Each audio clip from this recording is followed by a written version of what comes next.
Hey there, lads and lasses. I'm going to make a couple of minor adjustments here. Try to get back into this. Let me see. Let's put the background music in the background.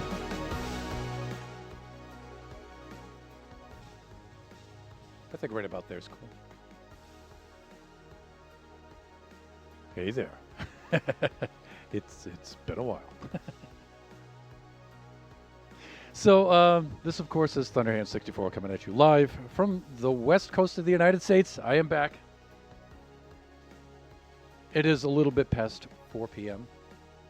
Pacific Standard Time. Usually we would be streaming Kachi time in this time slot, but Kachi and the rest of the family are still in Taiwan. They'll be there for a few more weeks before they come back home. So these Sunday streams, we get to choose what we want to do in place of Kachi time for a few more, for another week or two. So today I figured I would do some Buffooncraft, a little bit extra Buffooncraft. All right, let's log in and we'll talk about Taiwan trip and stuff like that while we build. Let's see, display scene is right over there. I got to remember how to do all this stuff.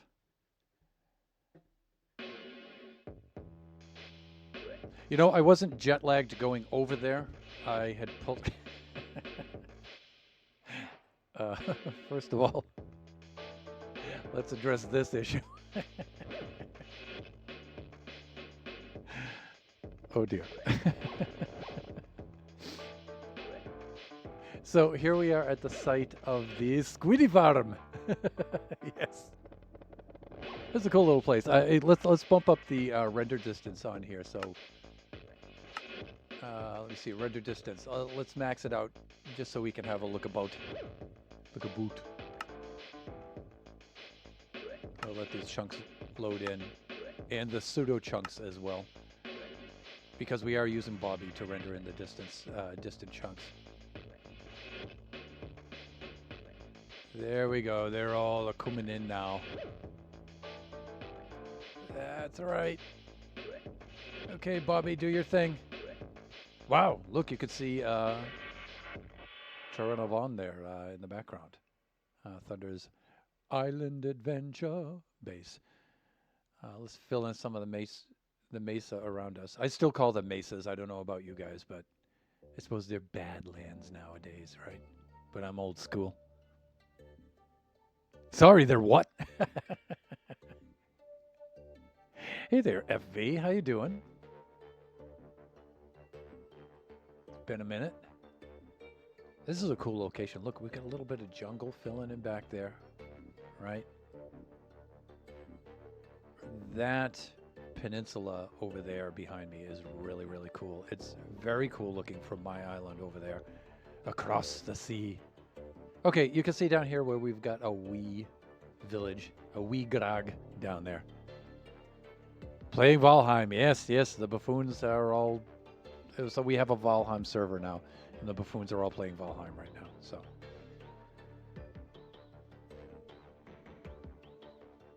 You guys can see the auto shout-out up there for Flying Villager. Please go check him out when you get a chance. Yeah, so we've started a Squiddy farm down here. I needed one for the black dye for our build. And so I figured I'd knock out a Buffooncraft level Squiddy farm. So I did that just before I left, so I figured now that I'm back and I've got a little bit of time, let's get down there and let's figure this out.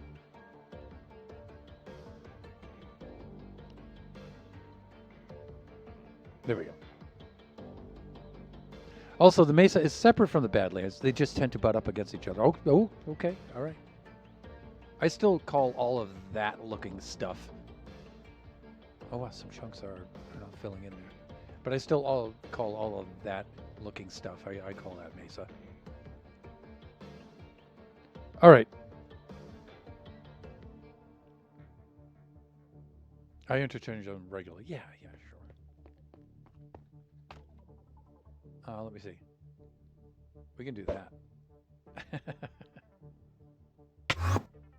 There we go. So I was just up there for a moment, and already you can see all the Squiddy ink that has been gathered here. I started working on the collection system last night when I came home.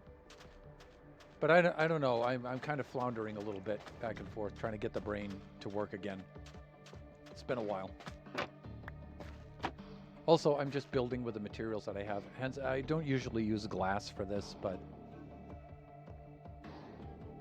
I had it available so I figured, what the heck, why not? And so I need to make a pickup, drop-off system right here. It'll be the old minecart thing, where the minecart will go under the blocks, hopper minecart. It'll suck up all of the drops, and then deposit them in the chests. What's up? Cyclopsalops. How is it going? It's going great, thanks. You all can see the auto shout out up there for Cyclopsalops, co-streamer, good friend of the stream.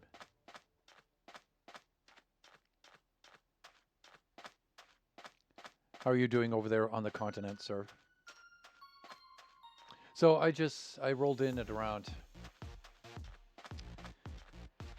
what time did I get here? 17, about 5:30, 6:30 p.m. PST yesterday evening.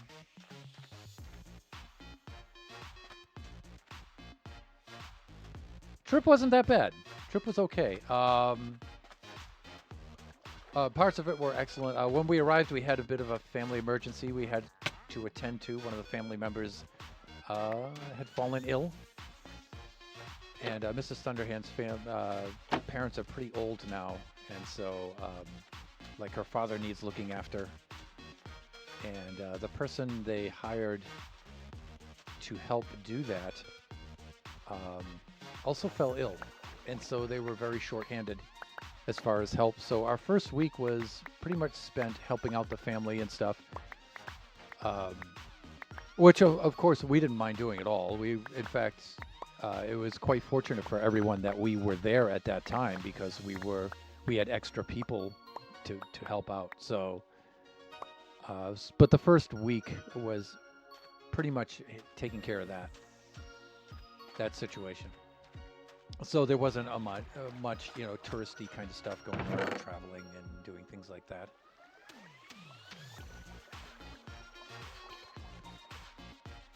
Yeah, everyone's doing okay now, thanks.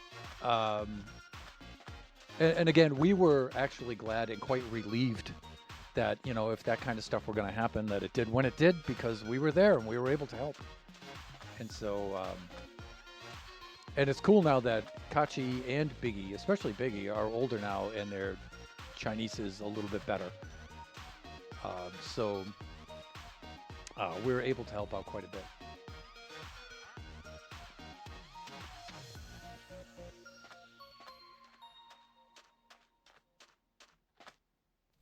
Let's do the sleeping thing here.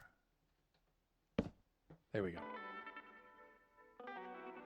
Yeah, and so her family was grateful to us for being there, being on hand to do that kind of stuff.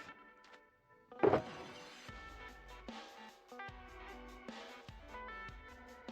see. I think I don't know. I should hang on to a stack of that. Rails and whatnot, we'll hang on to those things.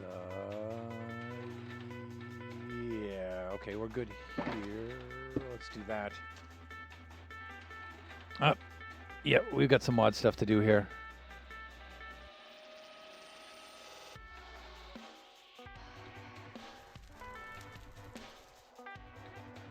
There we go. The tag does say no soliciting. There we go.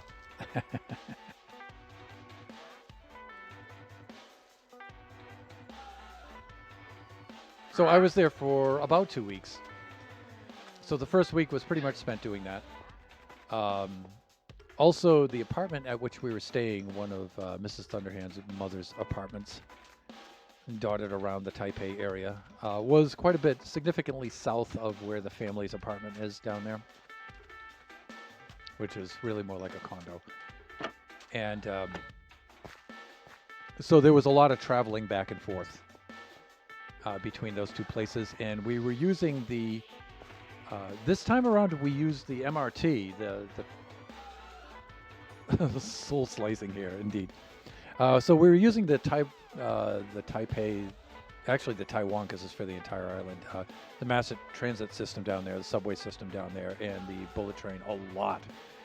this time, and it's so cool, and it is so good.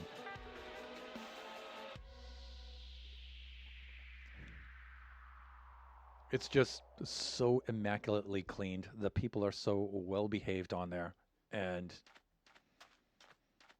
it's so inexpensive, and they've just got it tweaked to maximum efficiency. It's very, very cool.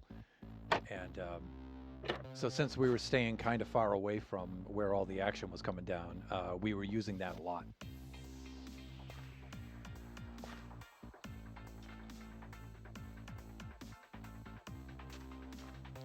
Let me see.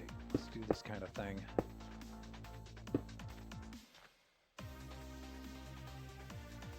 What, did I get rid of all of the hoppers? Ugh. All right, it's going to be hard to build and think at the same time here, so... Well, let's concentrate a little bit more on, you know, just talking about the trip and hanging out with you guys, because I have missed you all tremendously. And, you know, we'll just build as we can as we go along here. Not super critical.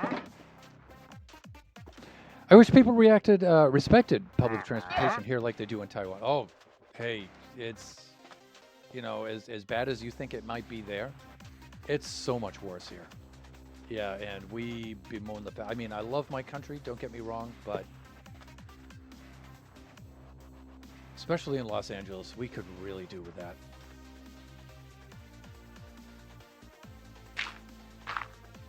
It is so cool. It's just so darn convenient, too.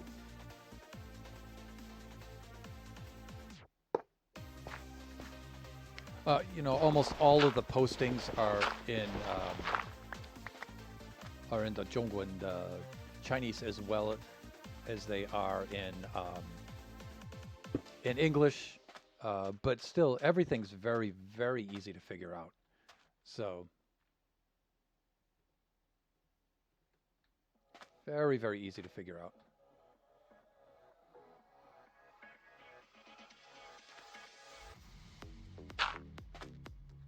But I did say we were staying a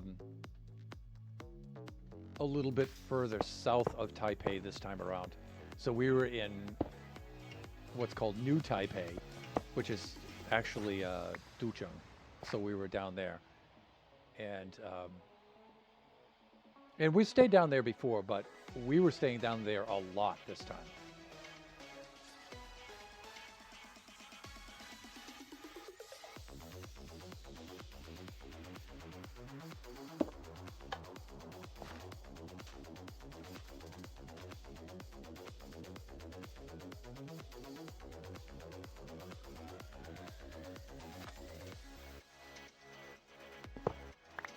And the thing about... Oh, okay, let me finish your thought here. The seats are always dirty and there's trash lying around. Yeah, see, if you like, you can't eat on the bullet train there. You can't eat on the mass, so there's no eating food there. You can't drink drinks other than water. You can drink water on there, but that's about it. And the cool thing is, everyone enforces it.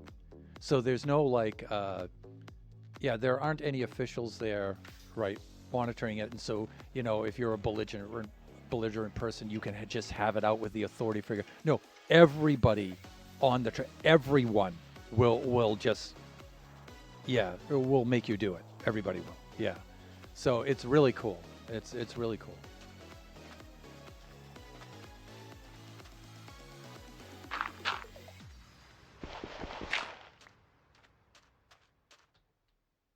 Yeah, everyone will keep you in line there.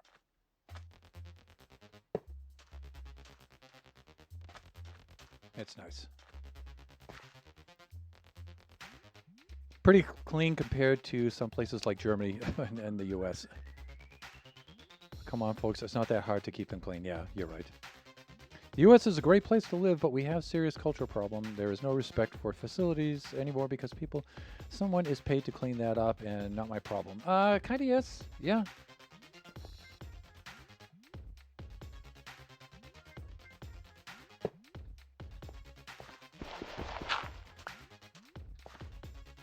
When I was in Washington, D.C., using their subway system, it was incredible. It was so good. Yeah. And the T system in Boston is good too. They're reasonably clean and stuff. Public transportation in Seattle, and of course, it's practically non-existent here in Los Angeles, which we can't stand. Yeah. The whole problem I see with America is that everything thinks it's about everyone thinks it's about everyone for themselves. Honestly, well, yeah, some places, some situations. Hey, now Germany isn't dirty. DC subway is really solid. I thought so, but you know, it was a long time ago that I went there, though. I don't know how it is currently.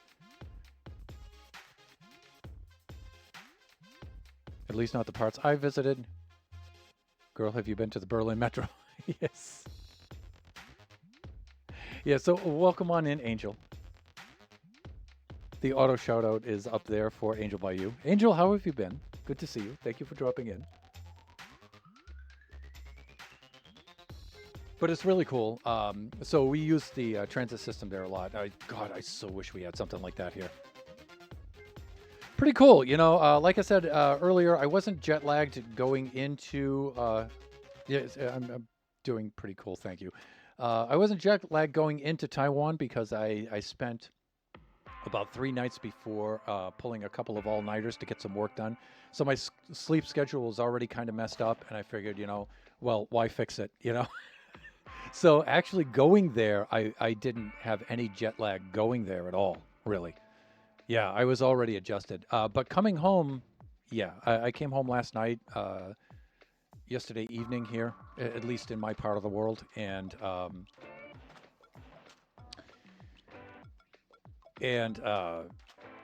I thought I was doing okay, but I was up pretty late, and when I did wake up today, it was 2:30 in the afternoon. Like, oh Lord, we have to stream. So yeah, so I'm jet lagged now on the backside of that coming home. So thankfully, though, like I said, the family's still over there, so it's not a big deal. I do have things I have to do, but it's not like I'm driving Kachi to school every day yet. That's gonna fire up the moment he comes back. But I've got plenty of time to adjust back, and for me, that's pretty easy nowadays. So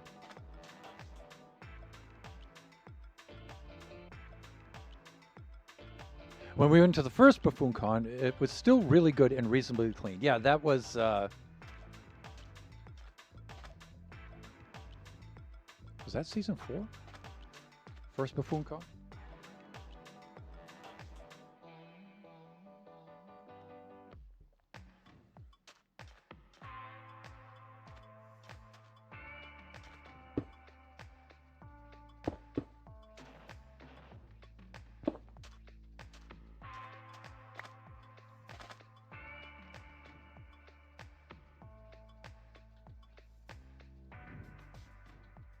There we go.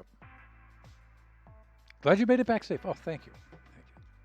Angel, when did you go to Germany? And forgive me if I should know that.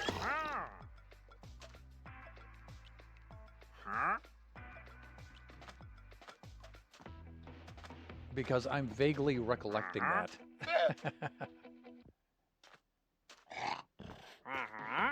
Was that fairly recently? I think so.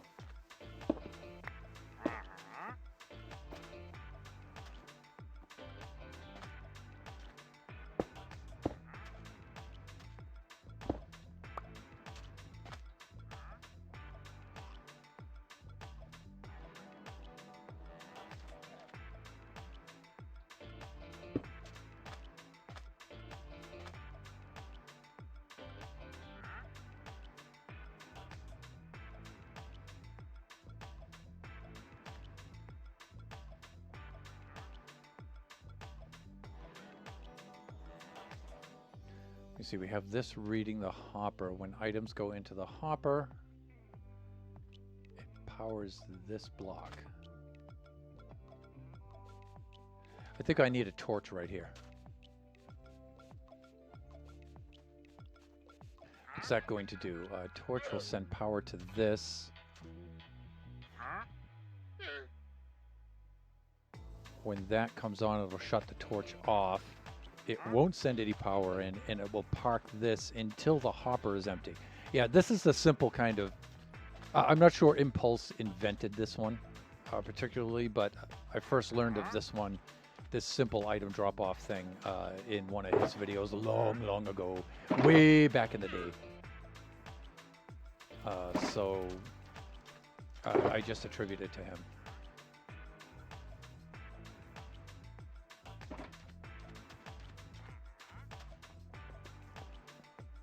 But the thing is, I have to like reason it out every time I do it because, you know, very little retention. Yeah, this should work. So let me see. Hopper goes back and forth. It crosses this. This reads it, shuts off, it parks it until it's empty. Okay, yeah, we should be all right. Now, I prefer these to actually read the hopper itself, the hopper minecart itself, and not the hopper below it.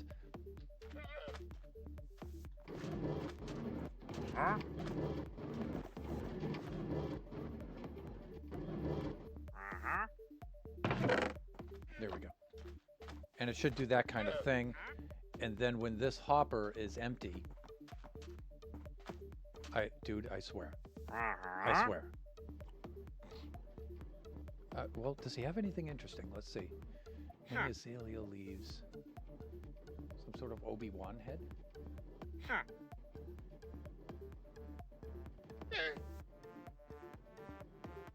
Oh. Oh, I do like this.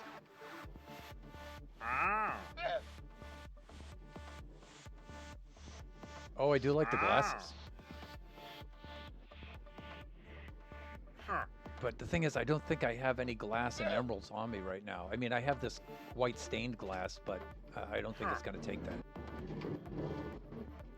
Emeralds. Usually I carry some emeralds up in my chest. Oh, we have this dude up here, too. I like those glasses. Mini deep slate ore, diamond block, cool. Mini piston, zombie plushie.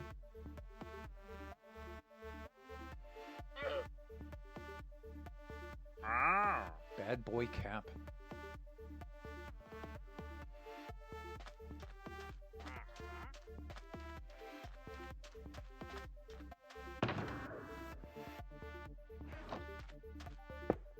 Oh, cool. All right, here we are. Let's see. I guess we could quickly try to smelt some glass. We certainly have some enough sand around.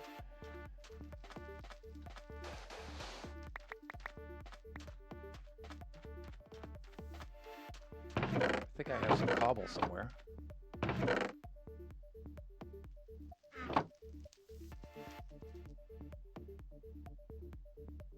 God, look at how bad my hand control is.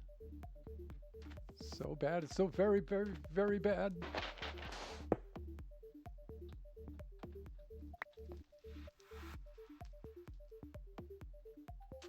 Do we have anything that we can burn? We can burn some of these excess gates, right? Yeah, there we go. Okay, we should be fine. Did he despawn because... No. Right.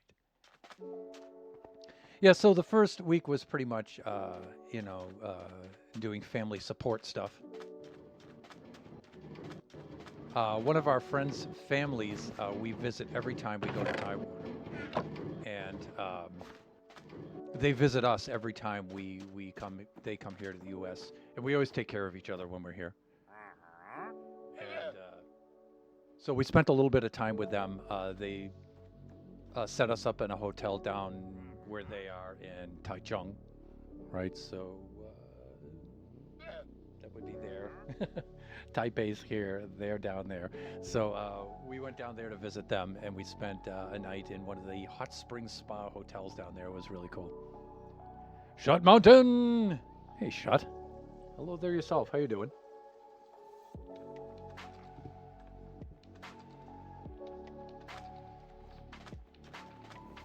So where we were staying was in a place called New Taipei City, and that's Ducheng. I mentioned that earlier. One of the things I did find though is because we were staying there more than we normally do, we spent a lot of time down there this time, and I think the locals down there are not used to interacting with foreigners down there. Because when I spoke Chinese to them, now my Chinese isn't that good, so I always expect a little bit of confusion down there, but I can usually get by. I usually speak well enough to get by down there, and this time I was encountering a lot more trouble than I usually do. And I was more than a little... Huh? Really? I need 8 pieces of sand? You're kidding.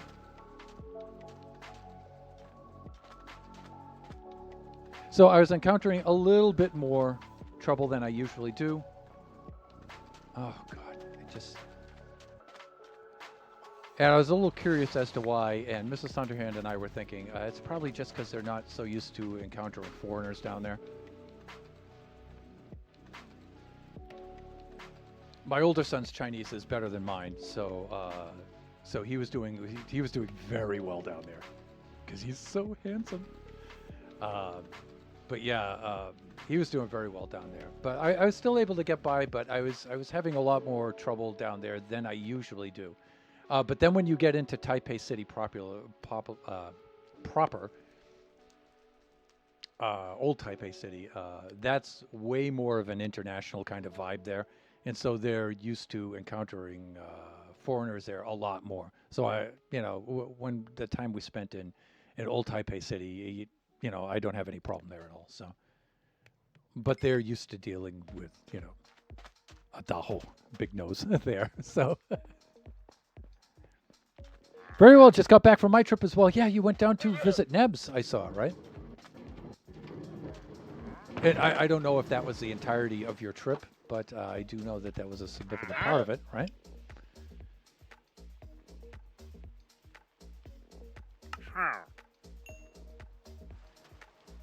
Really? What the...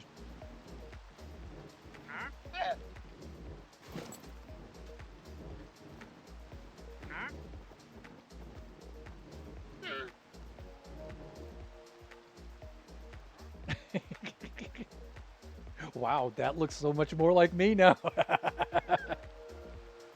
Check it.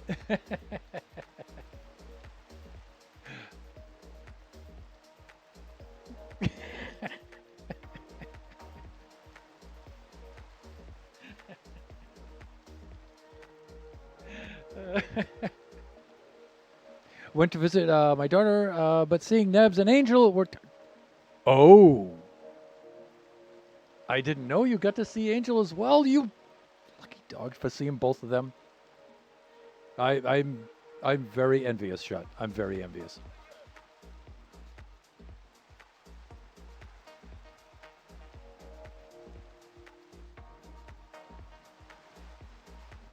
Yeah, Villager, I gotta say I like these.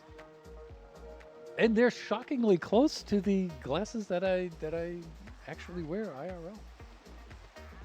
Cool. Hey, one thing I wanted to show you guys about this farm and the biome that I chose. Look at this. I found a river biome that is almost entirely in one chunk here. It dumps into a couple of chunks around it. But check it out. Is that cool or what? That's why I scooped it out in this bowl shape, too. It's not necessary to do this, but it's cool. It's definitely cool. Like, I could have extended the farm over into this chunk and got quite a bit of it. And I could have gotten quite a bit of these chunks, too. But we don't really need that big of a farm here.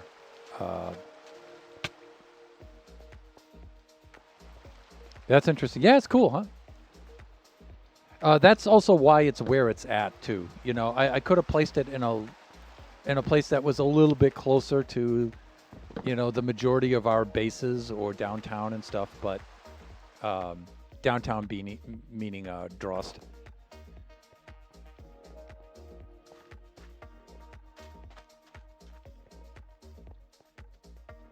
But, this was such a cool biome feature just to have this like little dot of a river biome right here. I just thought that was like the coolest thing ever. So I figured, no, this is perfect. Absolutely perfect for a squid farm. These guys are still hanging around, really? Or did they just leave one poor soul behind to have to deal with me? Dude, today is not your lucky day.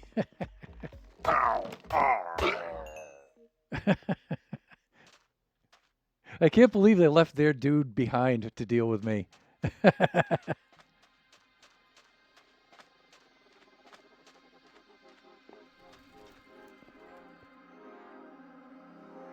He is, in fact, not that guy.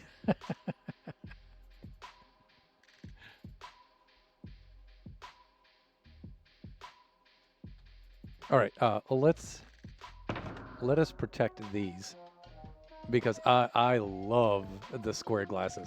Those came out really cool, you guys. Really cool.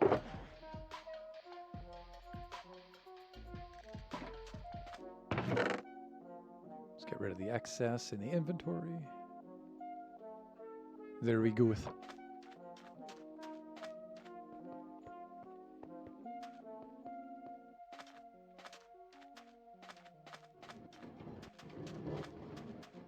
So yeah, I did struggle with the language a little bit this time around, but not that much. Not that much.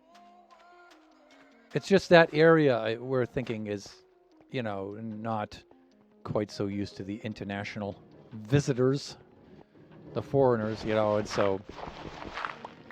And part of that phenomena is, something I learned when I was teaching, because, my school was like sometimes exceeding 70% international Chinese, which, my Chinese was a lot better back then than it is now.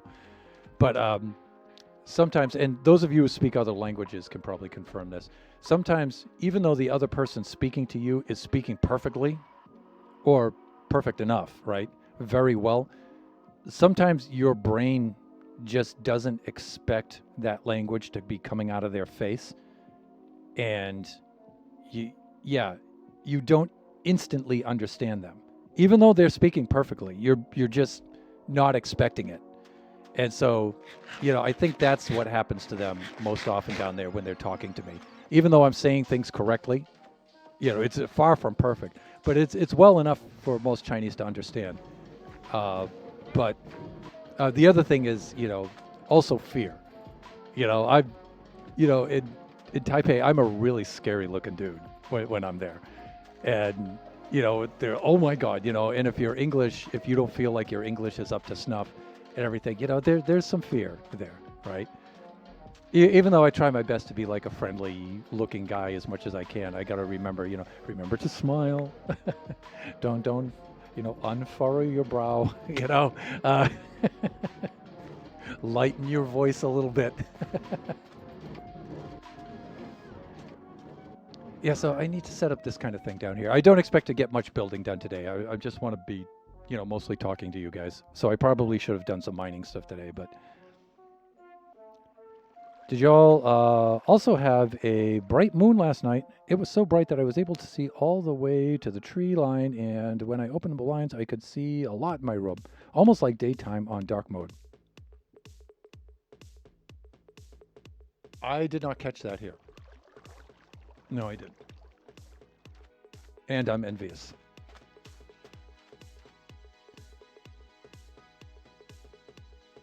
You do look like an action movie protagonist.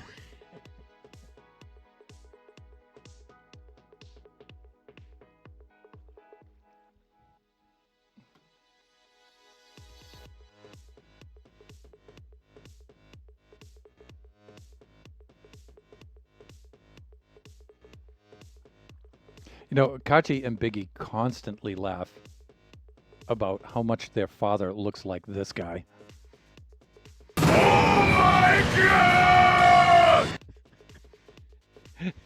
They constantly tease me about that. Bubba, you look just like old Joseph Joestar.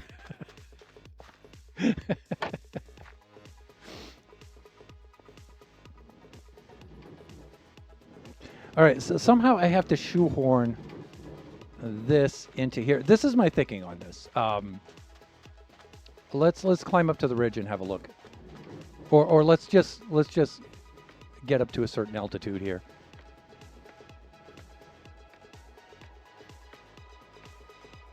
Nah, no way. Actually, though, they're not the only ones who tell me that.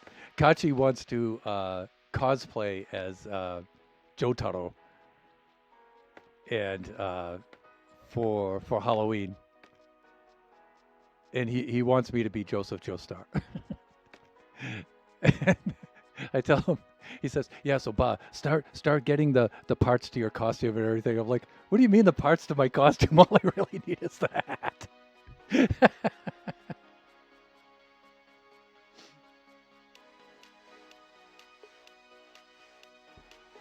Maybe the gloves. Everything else, that's just my normal clothes. So part of the thing is how I want this to look here is I will place a portal somewhere between the village and the farm here. And I'll make a path that comes down here, probably right on the 45. And maybe I'll put the portal right there at the top. Right between the village here and here. I'll put a little portal here. So the buffoons, can have a bit easier access here. And if anybody even wants to use it, I don't know. And so I want the path to come down here. So here will be like the interface area for the farm. So I want to have the storage here. And I want to have the on and off switch for the minecart here as well. Right on this corner. Actually, on the top of intimidation factor, I think I'm going to need to start trying to bulk up some. I have more than a comfortable amount of customers tried to pick a fight with me, and I can only assume it's my stupid face. So maybe putting on a few pounds of muscle might deter said swingers to some extent in theory.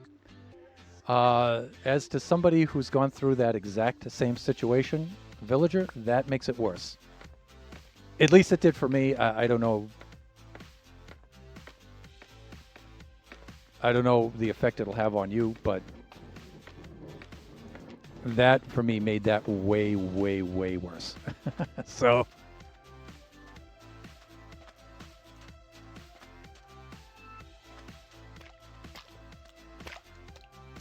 Oh yeah, I have a culture question if anyone knows the answer. Well, I'll give you a response. I don't know if it's... So it's because I'm too tall. I don't think so. Like my son is also really, really, really tall. And people just love him wherever he goes. People just roll out a red carpet for him. I have some funny stories about him in Taiwan on this trip that are probably not appropriate for this stream. But, yeah. Apparently, it's rude to hand someone a folded bill in a store. Has anyone ever experienced... I have never, ever, ever heard of that before. Ever.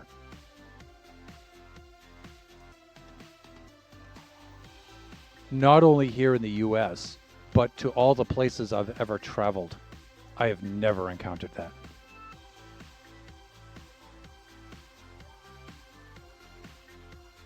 Oh, I don't have problems outside of work. Oh, well, villager, that's Walmart.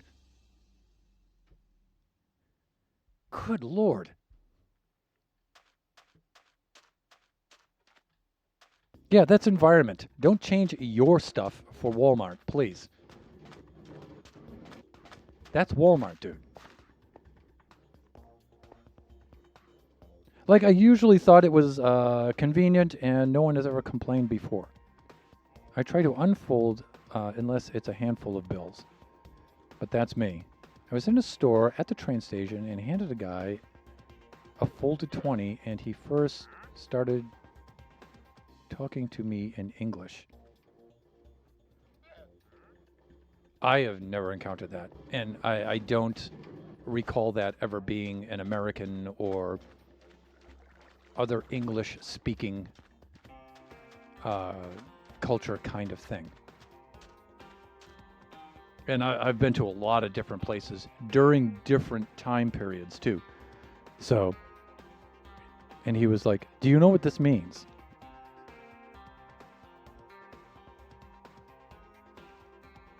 Interesting. So this person was a male, I assume. About what age? I wonder if that has something to do with it. So yeah, here's what I want to do. So I want to have the path come down here like this. And here's where I want the interface area to be, right? And so the storage will be over here, right? The on and off switch will be here. And this is why I'm doing this collection a little more complicated than it probably has to be. The way I have the rails set up are so that I can have the switch on and off here and the termination where it's at. That's why I have the water stream carrying down the stuff. I could have it both initiate and terminate here, but then I need room to put in the drop-off system and everything. I think there are more parts to it this way, but I think it's simpler. So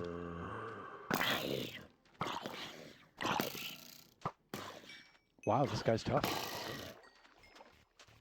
All right, let's do the sleeping thing.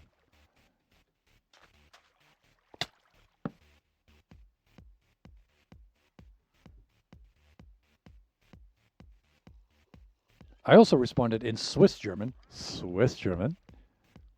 with "so sorry," and he was like, "In Japan, if you hand a folded bill to someone, it means gestured punch."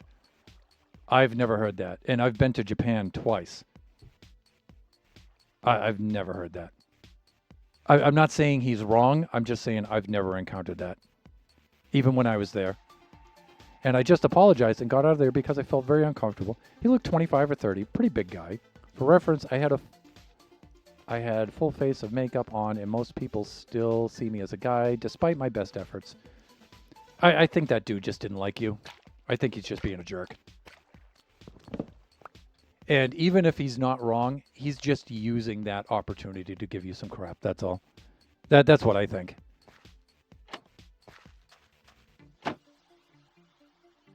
I got yelled at in a pet store for wanting to take a picture of a chameleon.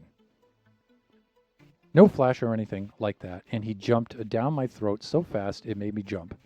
Wow, it made you jump, villager? Wow. Asked Echo and Mog outside what the deal is, and they just said he's crazy. Sounds like a weeb. Yeah, sometimes I think people just want to, they see an opportunity like that. Oh, look at the llama in the background here. Look at this. The llama thought he would jump onto the magma blocks.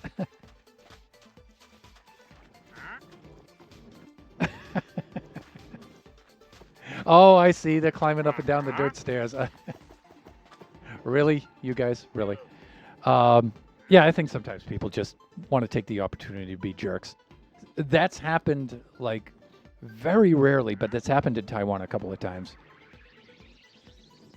Yeah, I had a cab driver bark at Kachi once in the cab. Yeah, and I got right in his face about that. I don't know if he was thinking maybe I wouldn't understand him. But Kachi was just like whistling a little bit in the back, and he like rounded on him and blah, blah, blah, blah, blah. No whistling in my cab, blah, blah, blah, and everything. And Kachi was like, what the heck? Because Kachi was a little dude back then. He was only like 8 years old. But when I told the cab driver in Chinese, actually, I didn't speak directly to him. I spoke to Kachi. He said, hey, I told Kachi, hey, don't worry about that because I'm here. And I said that in Chinese, and that guy shut right the heck up. But he was an old dude, right? And I think he just didn't like foreigners. And he just didn't think that I would know what was going on, which I don't know how he... That guy wasn't smart. Let's see. Yeah, exactly like bro, I was smiling and all. I feel like people are too unkind for their. Well, yeah, but remember, I know that was a bad experience, but try not to like group all folks in just based on that, right? Yeah, it sounds like he pushed his glasses and hit you with a. Actually, just some people just need a little humbling. Oh, that's true. That's true.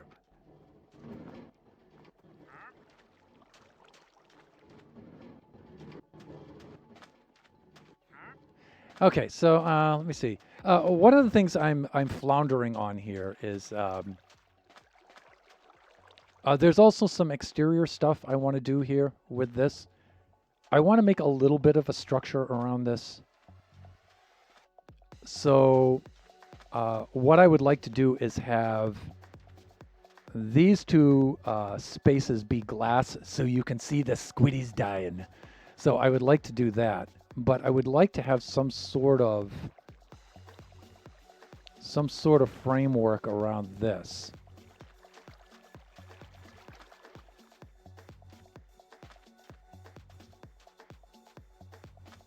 So I don't really, yeah, I'm not really 100% certain what I want to do with this yet. Usually what I do with things like this is I get it functioning first, so while I'm working on it, I could be collecting items.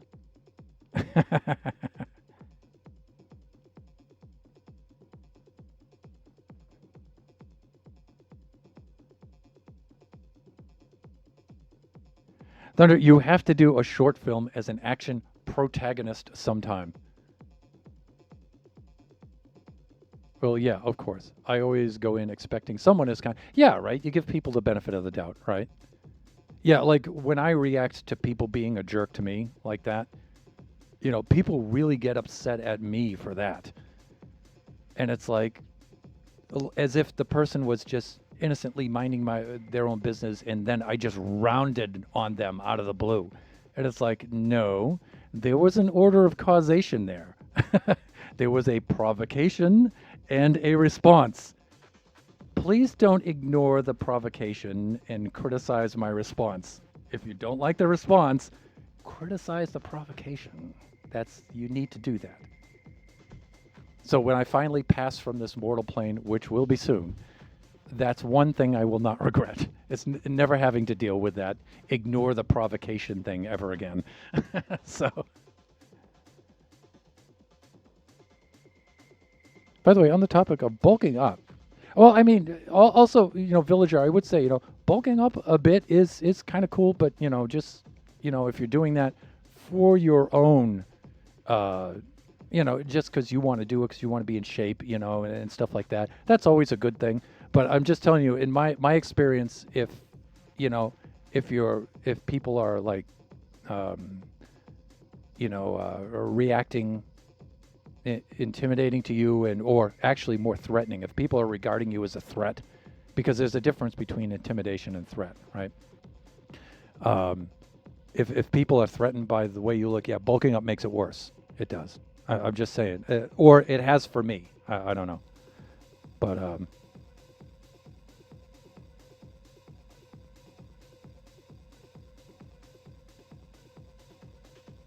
I'm not going around for an Arnold build, but yeah, capable of making me feel more confident in tense situations.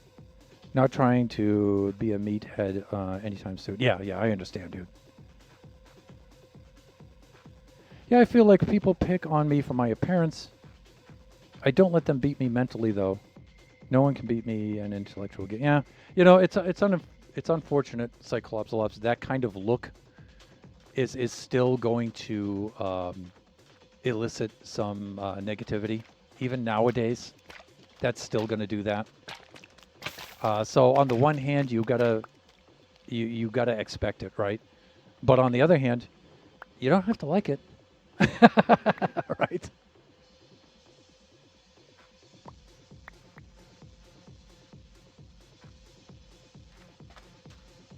Like right now, for example, this kind of look is not too popular in Southern California right now. And I take a lot of crap for looking like this. In fact, one of the reasons why I had to resign from education is because I look like this. Um,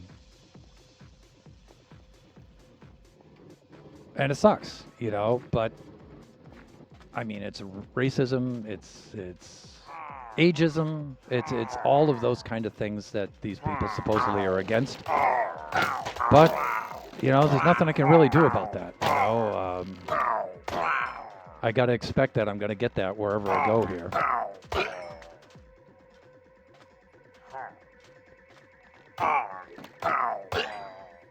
But I don't have to like it. I don't have to like it.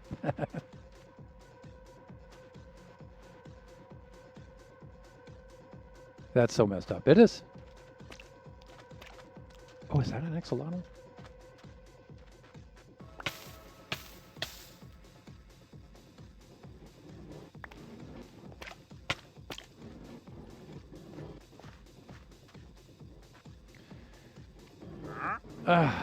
Yeah, so let me see. All I've been doing is bouncing around here talking to you guys, which I don't mind at all. Like I said, I'm not actually trying to make some progress in my build, really. I just want to hang out with you guys for a little bit because I miss you. Let me see. In fact, it's probably time for me to take a 3-minute ad break right now. So let's do that. Let's run some ads. I'll do a couple of things, and I'll be right back.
Hey there, we're back. And look what we came back to.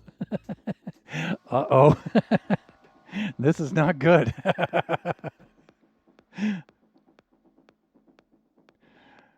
Oh, Lord. Yeah, I forgot to log out before I went and got my drink. And let me see. Where did I last? Oh, I'm gonna wind up at spawn, I think, because even though I slept here, I ripped up my bed afterwards. Oh, okay. It's not that big of a deal. It's just.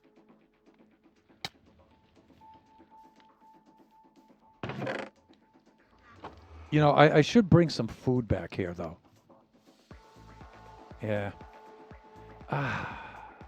Nova's radio station. I do miss seeing that guy around. I know he's busy with other things right now, but...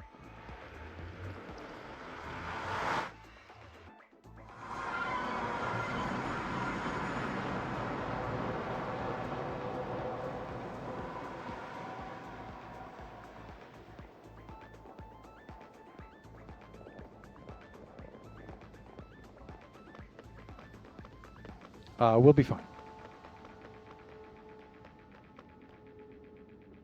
Oh, that's right. OPG needs us to...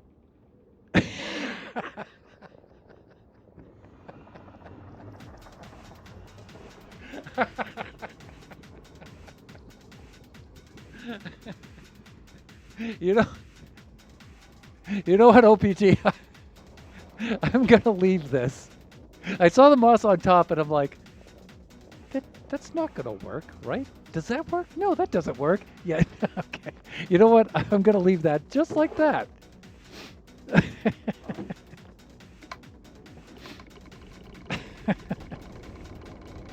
Oh, I love that guy.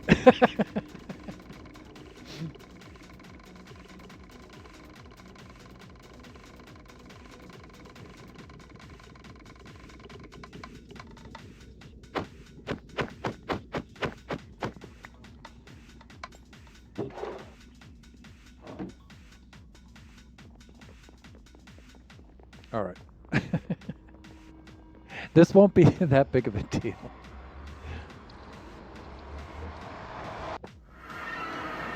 Or it shouldn't be. God, I love this place.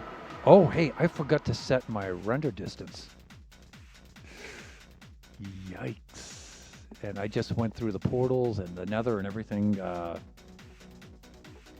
You know, it's not a problem, but sometimes it is. Sometimes it is a problem. Let's keep it right on 16. Usually I like to keep it on 16 while I'm working. There we go, that's better.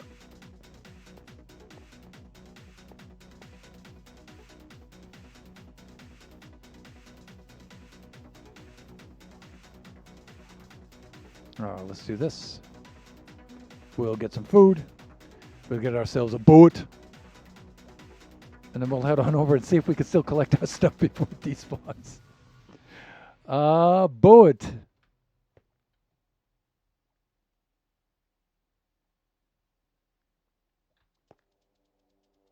Come on, Thunder, think. Really, no boats, huh? I guess I could get one from here, right? No, I can't. All that stuff's over there. All right, we'll craft the boat.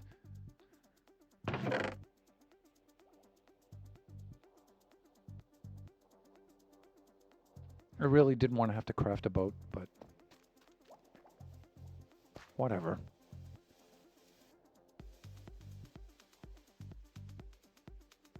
And you know what? I think I have boats down below here.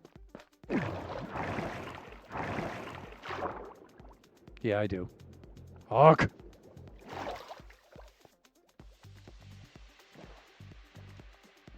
I should have brought some food with me.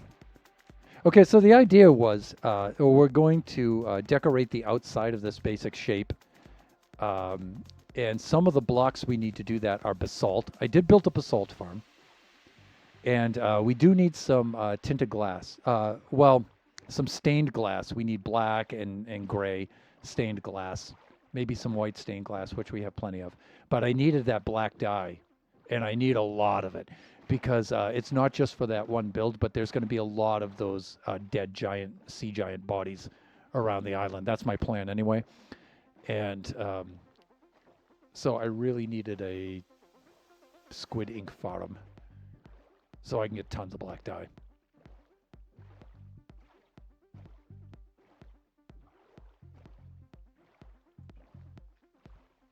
So one unfortunate thing that I did experience in this trip is my lower back, right hip, especially my right hip, and most of my right leg completely gave out.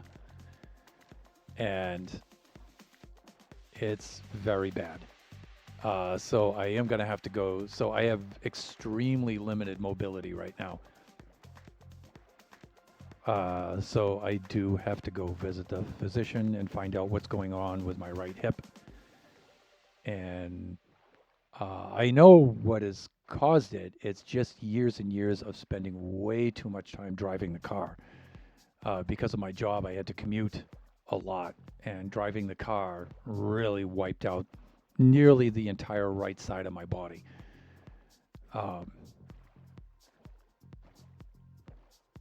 And now it's catching up to me. And this trip, my right hip gave out on me a lot. So I do have to go visit the doctors and see what's up with that. And hopefully it may be something that just some physical therapy can take care of. And I do not need any kind of surgery like a replacement hip.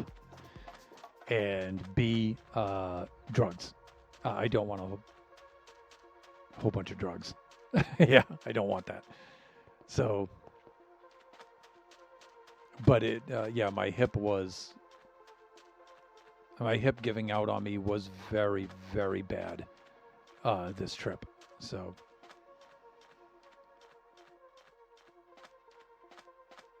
yeah, I am going to have to deal with that.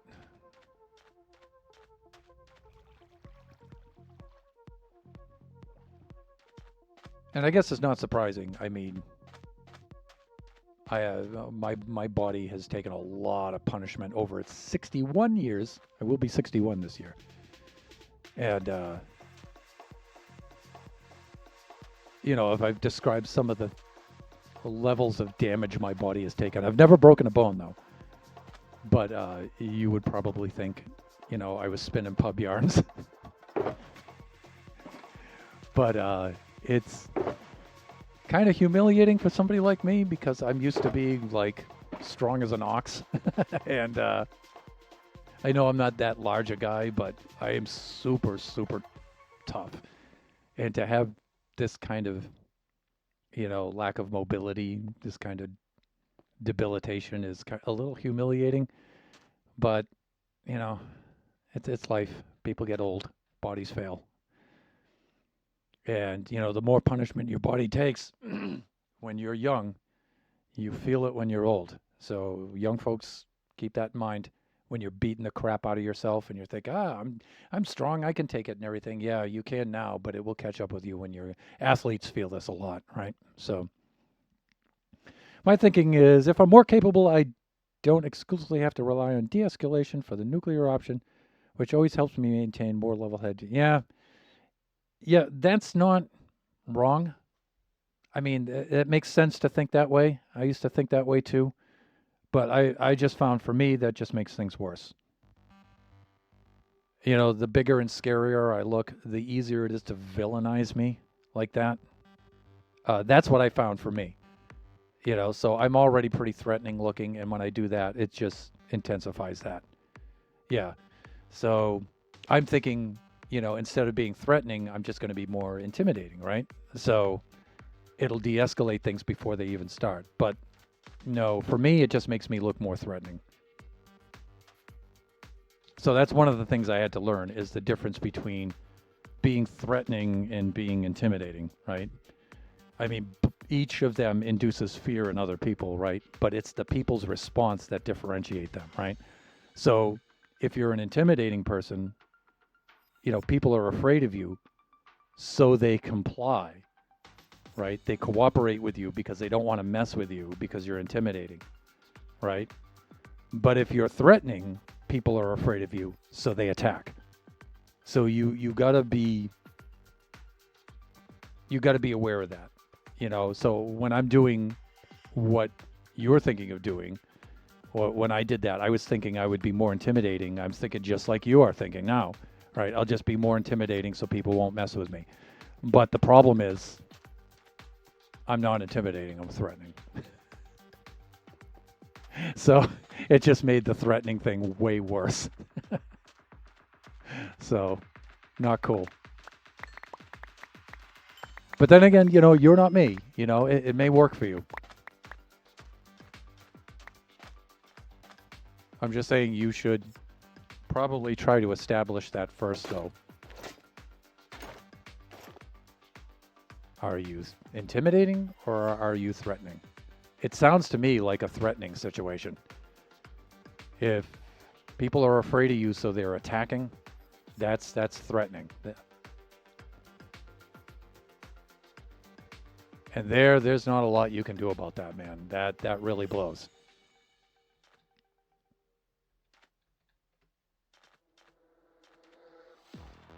Been dealing with that for 61 years. And like I say, when I do leave this mortal plane, that is one thing I am not going to miss.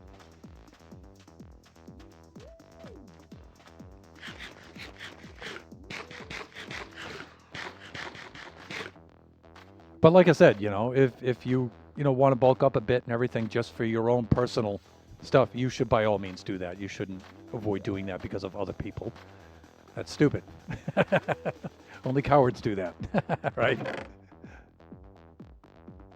Yeah, I don't need that. I don't need this. I'll hang on to that. I certainly don't need that. That's the whole purpose of the farm, so we'll hang on to that. Yeah, okay, let's do that. It says this is extra. Let's put that in there. And we don't need this. We're good there.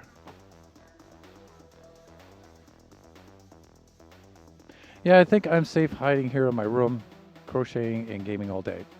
That's kind of like my approach now. It's not that I can't deal with it, I'm just tired of it. You get to be my age, you just get so tired of it. It's just like, you know what? I'll just stay here. I'll be fine. Well, if that's the case, at least someone is getting punched. Instead of just being berated all day. I think if you got a Hello Kitty or a Pikachu hat with the ears that flop around and a press of a button, you'd be less threatening. I honestly couldn't tell you one way or the other. Based on the situations that's happened under it seems... Yeah, it's really hard to call. Like Cyclopsalops, like that guy with the folded bill thing. That guy was threatened by you. That guy was... your look threatened him. And you're thinking... because that's why he lashed out with his petty little... that was threatening. Yeah, but that was definitely, I don't know for sure, I wasn't there, but that's a threat reaction,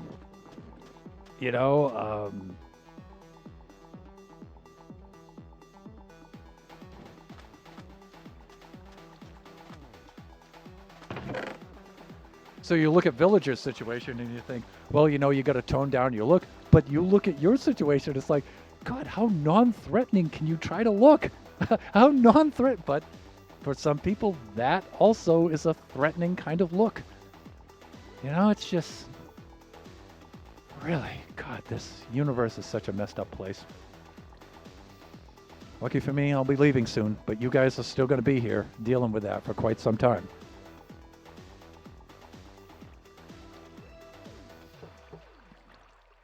That would make 100% sense, though, because in no world would I, a 5'10", take on a 6. Of course not, right? It's insane. It's insane. But people feel threatened in different ways, right? They have different kinds of weird fears, right? And they're not always adult about controlling their emotions. I can't control my emotions because I'm not an adult. They lash out. Grow up, please. Just please grow up. Child in your adult body, please. Yeah, so dealing with this. What to do? What to do? What to do? How to shoehorn this in here?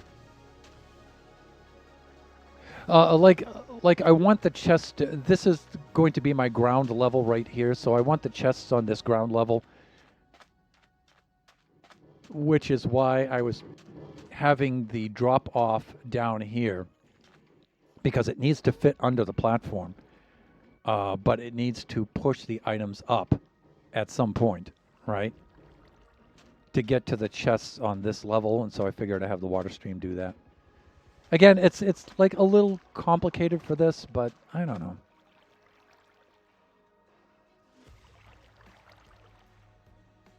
Mostly fears of inadequacy when it comes to picking fights. Yeah. You know what, villager, though? Hey, you should try this. Well, I'm not going to say you should try this. You should consider this. When my sons and I took martial arts, we're in a really good dojo, right? And when we took martial arts, it changes your perspective on a lot of that physical confrontation stuff in ways that you're probably not expecting. Yeah. It's not about, being, getting all this capability of fighting and then beating up the bad guy and stuff, because now I know Kung Fu or something. It's not that. That's what, like, all the movies and TV shows show you. It's not that. It's you develop, like, kind of sensibility about physical confrontations. Or not even physical confrontations, just confrontations in general, that for the average person aren't obvious. Yeah, you regard confrontations a lot differently. Yeah, but you have to get in a dojo that has sparring, that has real sparring. And it doesn't have to be martial arts, it could just be boxing, right? But you should consider that. Yeah. You should consider that, because it really changes your outcome. You're not your outcome, but your outlook on confrontations like that. It does. The mighty Lone Star. Hey, welcome on in, Lone Star.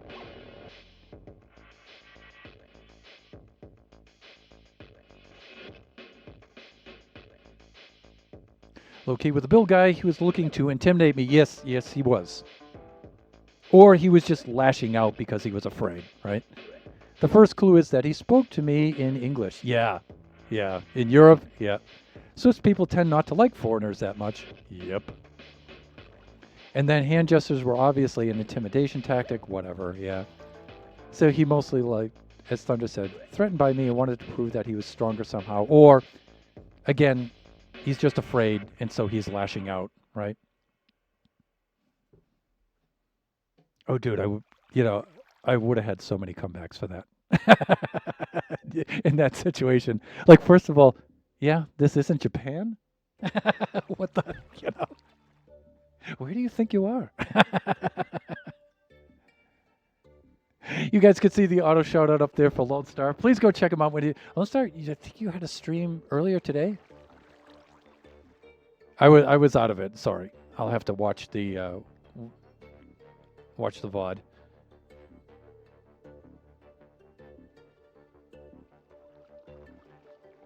And no, I did not set my status on the Buffooncraft server, sir.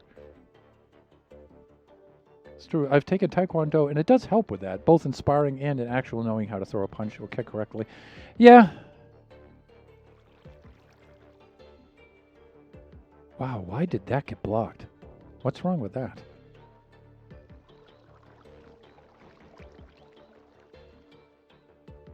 I don't get it.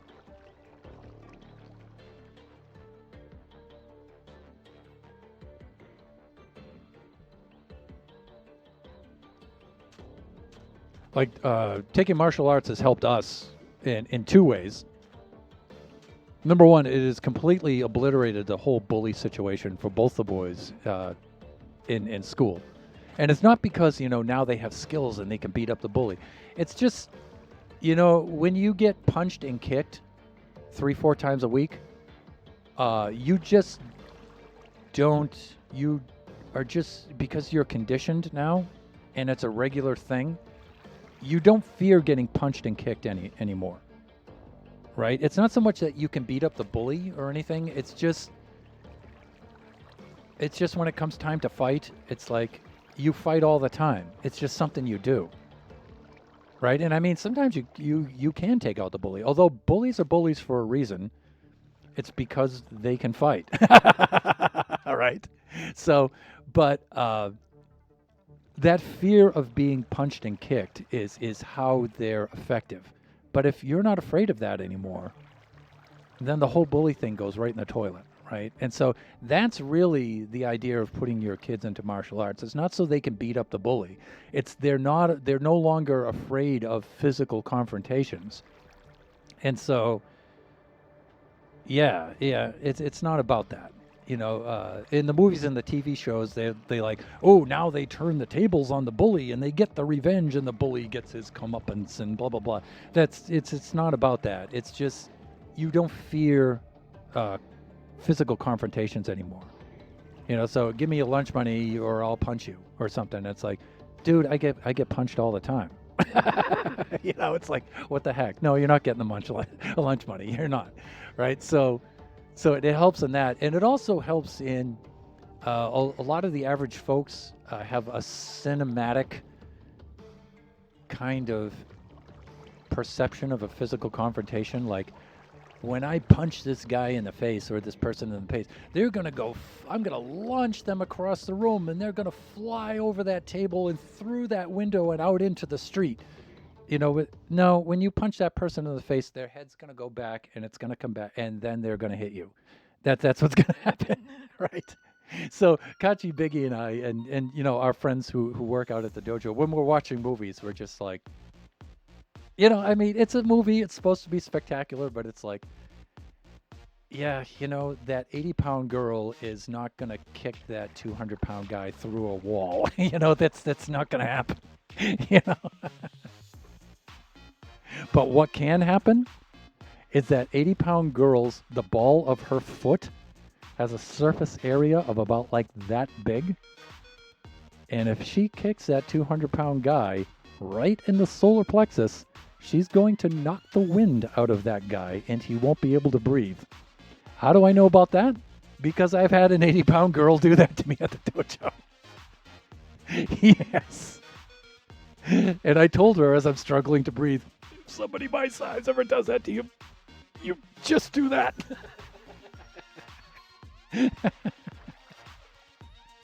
Oh, yeah, like her targeting was perfect on that. And she didn't kick hard. It's just her targeting was perfect, and the surface area is really small.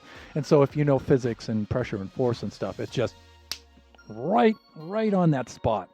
And that's all it takes. That's all it takes. It's so our dojo makes women fight men, men fight women, adults fight kids. And yeah, we do that stuff. Now, we use levels of control and, we try to match body weights and things like that. But we do that. Yeah. And so, yeah, and the idea behind that is to dispel that delusion, right? And to give you a dose of reality. And yeah, and it's good. And then suddenly, when you see, those smaller people stepping into the ring, you have a lot of respect for them. Because, if I'm stepping into the ring with somebody who's bigger and stronger than me, I'm going to have concerns, but I'm not going to be afraid. I'm going to be all right. I'm going to get banged up. It's going to hurt, but I'm going to be okay. But Jesus, if you're a small person and, you're a big, huge guy, you're like a small female and you're going to square up, those people are terrified, and they still do it. And it's like, wow, you have a lot of respect for them. Because that's like true courage. You have to overcome a fear. And you can see them. They're shaking. They're afraid. and they still do it. And wow, mad respect for that. Mad respect.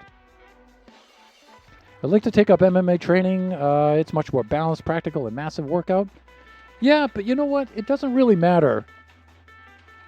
I'm not going to say no, don't do it. Like, we do Kempo, and Kempo is the original, like, mixed martial art. But it doesn't really matter which one you take. It could be Taekwondo, could be Karate, could be Krav Maga. What matters is, is the course, the organization, and how it's run. The actual form doesn't matter. You could do MMA, sure, that's fine. You could do boxing, that's a great kickboxing, whatever.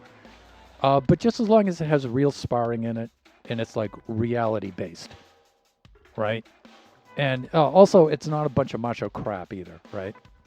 Because there's a lot of fake stuff out there too, right? So you got to watch out for that stuff. Yeah, so conditioning your brain to be ready for that thing that doesn't happen right. Well, yeah, or I wouldn't say it's like really a readiness kind of thing.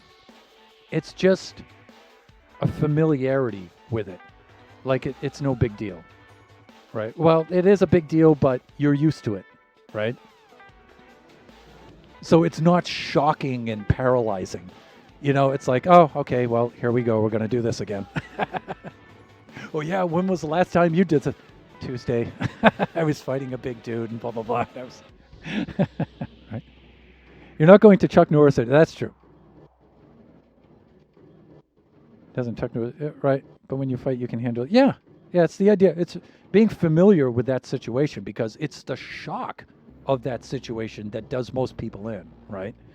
And so you're trying to get rid of that shock and stuff and just make it like a routine thing, right? So it's like, oh, here we go again. All right, here's my stance. All right, coming at me with that move, I dodge, but and you do your thing, right?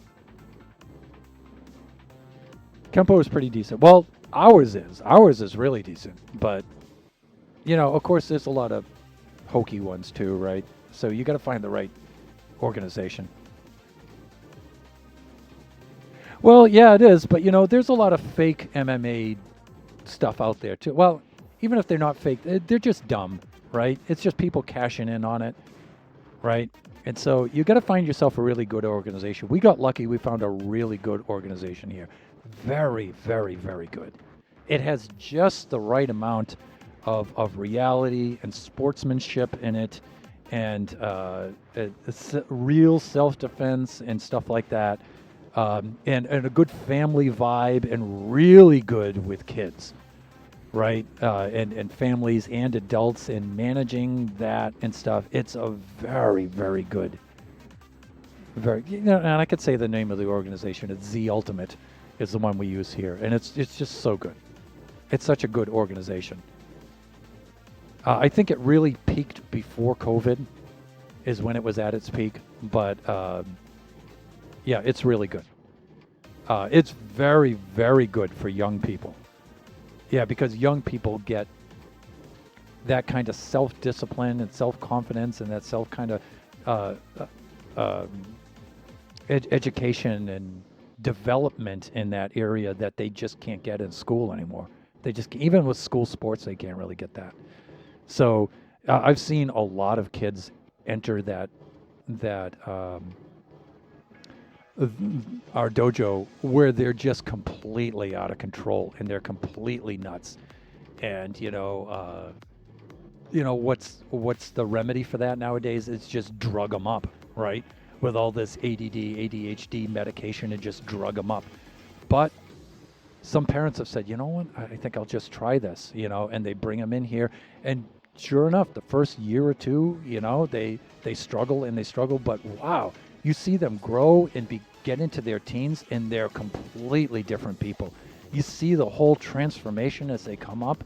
It's so cool to see. I've seen a number of young folks come into the dojo like that, and now they're young adults, and the transformation is just shocking. It's so cool to see, and you're so proud of them, because when they first get in there, you're just rolling your eyes. You're like, oh my God, this kid, and you see them now as teenagers, and part of it's just them growing up anyway, but you see that transformation, and it's just shocking. And then you see them become instructors and stuff. It's like, wow. I remember when that first kid first came in, they were like this whiny little crybaby when they first came into the dojo. Look at them now, man. Look at them now. It's so cool. And of course, Biggie logging in from Taiwan. Hey, son, what's up? Taekwondo is like that because of the accessibility with companies like TTA and stuff where people just run a dojo and it's just going through the motions. If you do pick it up or try another martial art, I wanted to focus learning proper form and applying it in sparring. It is a really good way to teach it. Well, again, it can be, right? You know, you just got to find the right organization and the right dojo with the right senseis and stuff. That's the really hard thing. I think that's the hardest thing. Like I said, we got really lucky because we have a Chinese culture family, right? We wanted the Shaolin, the Kung Fu, right? And Z Ultimate was one of the only places that had Kung Fu in it. And Kempo is a mixture of Kung Fu and Japanese karate, right? And some other stuff too, but it's mainly that. And so we liked the appeal of that. And we got lucky. We just had, you know, our first sensei was just incredible. Our second sensei was also really, really good. And just the way they work with kids and families and adults and stuff was just so, so good. Yeah, our organization is really, really good. But there are plenty of organizations around us that we tried before them. It's just awful. So bad. In fact, most of them are really bad. Right? And so they're just cashing in on that stuff. Yeah. So finding a good one is really more important than the style of martial arts. I'm not saying you're wrong, Villager. You know, you can take your preferred style. That's fine. But I think it's more important to get the right kind of attitude and the right kind of, you know, instruction. That's more important. Yeah. Oh yeah, I think you missed my last mention about the whole maturity thing. I probably did. Yeah, and I'm sorry about that. Let me scroll back. Oh yeah, there are two guys in my class that come to mind here. One of them being a smaller guy who does karate, and one being a bigger guy who's ripped. The guy who's ripped is constantly throwing kicks around the place and acting like the karate kid, while the actual karate guy always yeah. Well, one of the other things you learn at the dojo, right? At least at our dojo, is you learn to size up somebody's body, right? When you're looking at people and you're assessing threat, yeah, you can tell right away, right? Like you see a smaller person and stuff, and you're like, yeah, I'm not gonna mess with that guy or that gal. Yeah, because like you learn things like short, heavy people are harder to fight than tall, lean people are. Because their center of mass is so low to the ground, they're very hard to knock over. And you never want to grapple with those people. Like get into wrestling with them. They get their hands on you and it turns into, and you go to the ground and it's a wrestling thing. That's the worst thing ever with somebody who's like shorter and heavier. And even if they're not that heavy, it's just that their center of mass is so low, right? Like somebody like me, my center of mass is in my chest. I'm very easy to knock over. So I have to be aware of that when I'm fighting, right? It's very easy to throw me to the ground. So I have to counter that. I have to learn how to counter that, right? Oh yeah, I couldn't do it under people with the wrong attitude. Yeah. That's the most important thing, right? Yeah, like you learn how to adjust your fighting style the best you can, right? With different body types and stuff. But you do learn to assess body types right away. And normal, you know, if you don't have any fighting experience, you know, really, or you have that cinematic sense of fighting, yeah, you look at that bodybuilder dude and you may be afraid, and maybe that guy can kick butt. Most of the time, those guys can't. Most of the time, those guys get tired very fast. They get tired very quick. The bodybuilder dudes, yeah.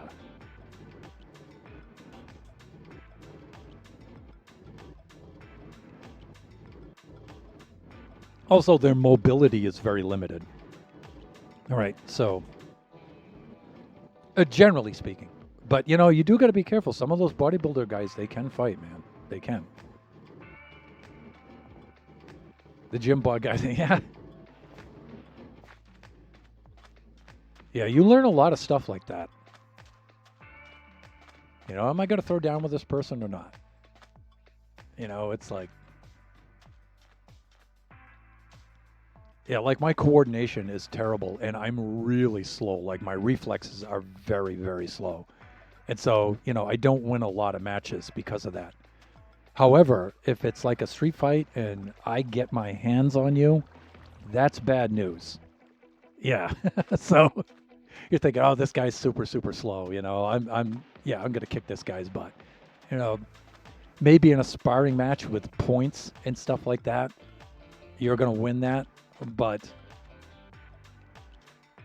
if I get my hands on you, it's bad news. Even still, it's even as in bad shape as I am right now. Yeah, that's bad.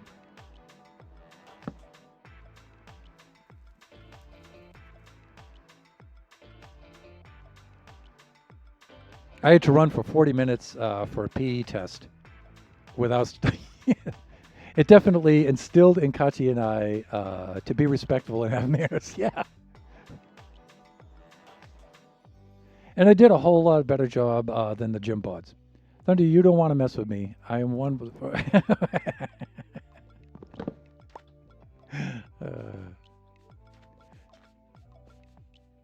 You know, another thing I learned at martial arts is fighting is one of the most exhausting things you will ever do.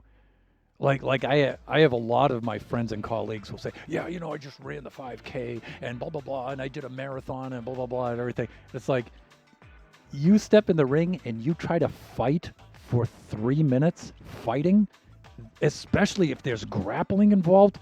That is the most exhausting thing you will ever do. A lot of folks lose their matches just because they get tired, and it's like matches, they're only typically like 3 minutes. Like 5 minutes is a really long match. They hardly ever last 5 minutes. So when you're watching those dudes fight in the movies, you're thinking, you know, and the fight's going on for 5-10 minutes, and no, they would be winded right away. Like a lot of the times when you're fighting a big person, tiring them out is like a strategy. Yeah. So what you're saying is Thunderhand's power move is repeat suplexes. Well, kinda, yeah. Tom Cruise. It's as much as I really despise Tom Cruise. I really do. There's something about him that I just really don't like him. But he's supposed to be legit in the stuff he does. You know, I think it's annoying to watch a dude who's my age doing that kind of stuff. It's just so absurd. You know, it's like, jumping a motorcycle onto a wing of a plane, watching a 61-year-old dude do that. I don't know. It's just kind of stupid. It's just so dumb. I just don't like it. But he's supposed to be in legit shape to do that kind of stuff. I mean, okay. I guess I'm supposed to be impressed. Me with my failing right hip. But I don't know.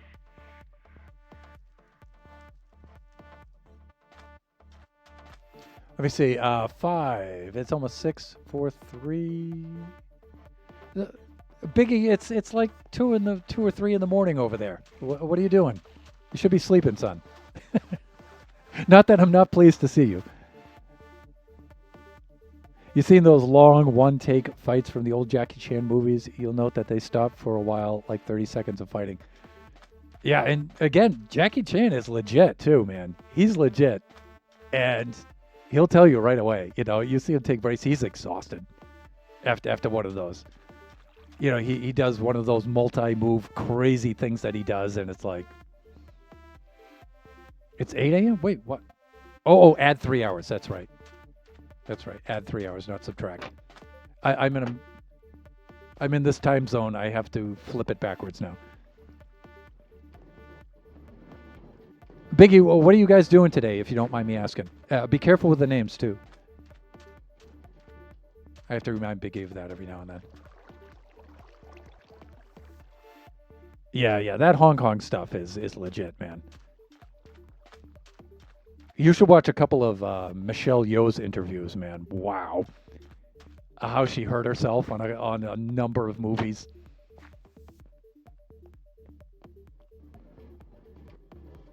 Yeah, clearly I'm not getting a lot done here today. Yeah, this is what I've done today so far. I don't know. You know what? I think I'm going to dismantle this because I'm not sure I want this to go in this kind of way. So let's do this.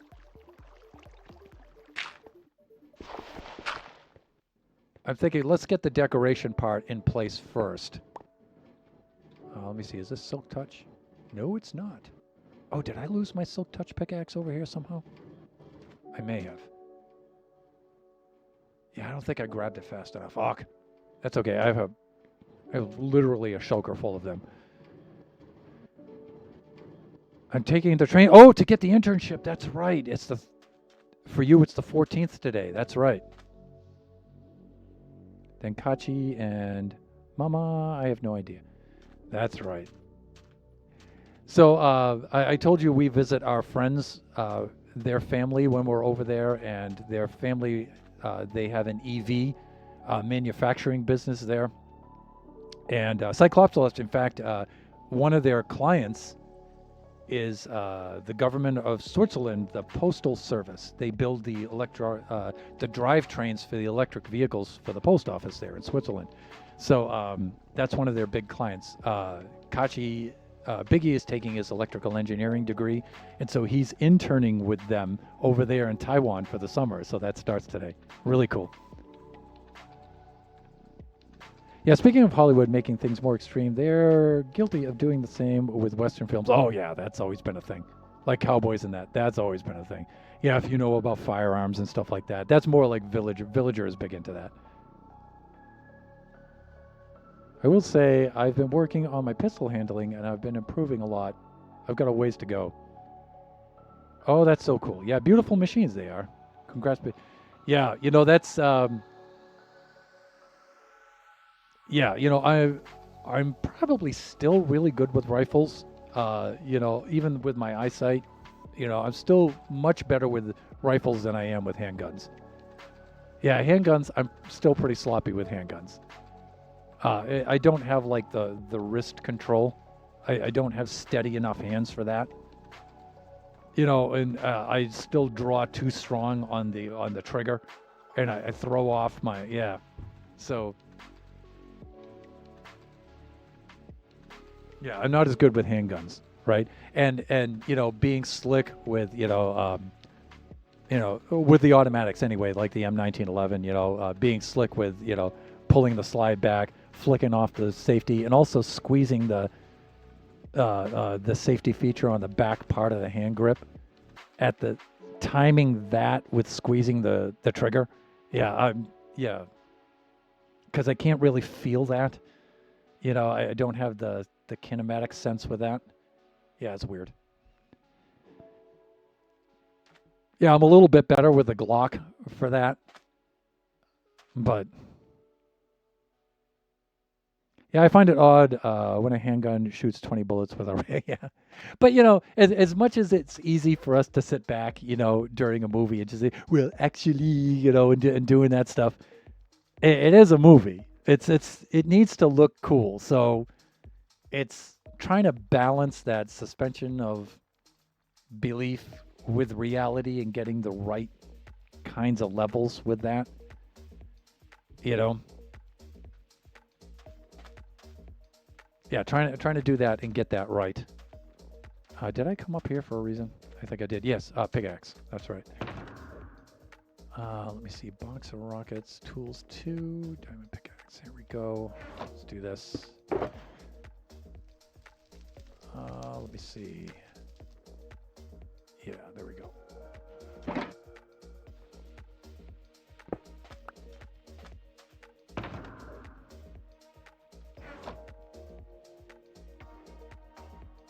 Some films are, yeah, that's the idea, right? But films are supposed to be realistic, got to try at least. Well, again, it's how much realism you're going to dial in, you know, to make the story work, right? Because we could sit here and just, you know, literally shoot holes in it all day, right?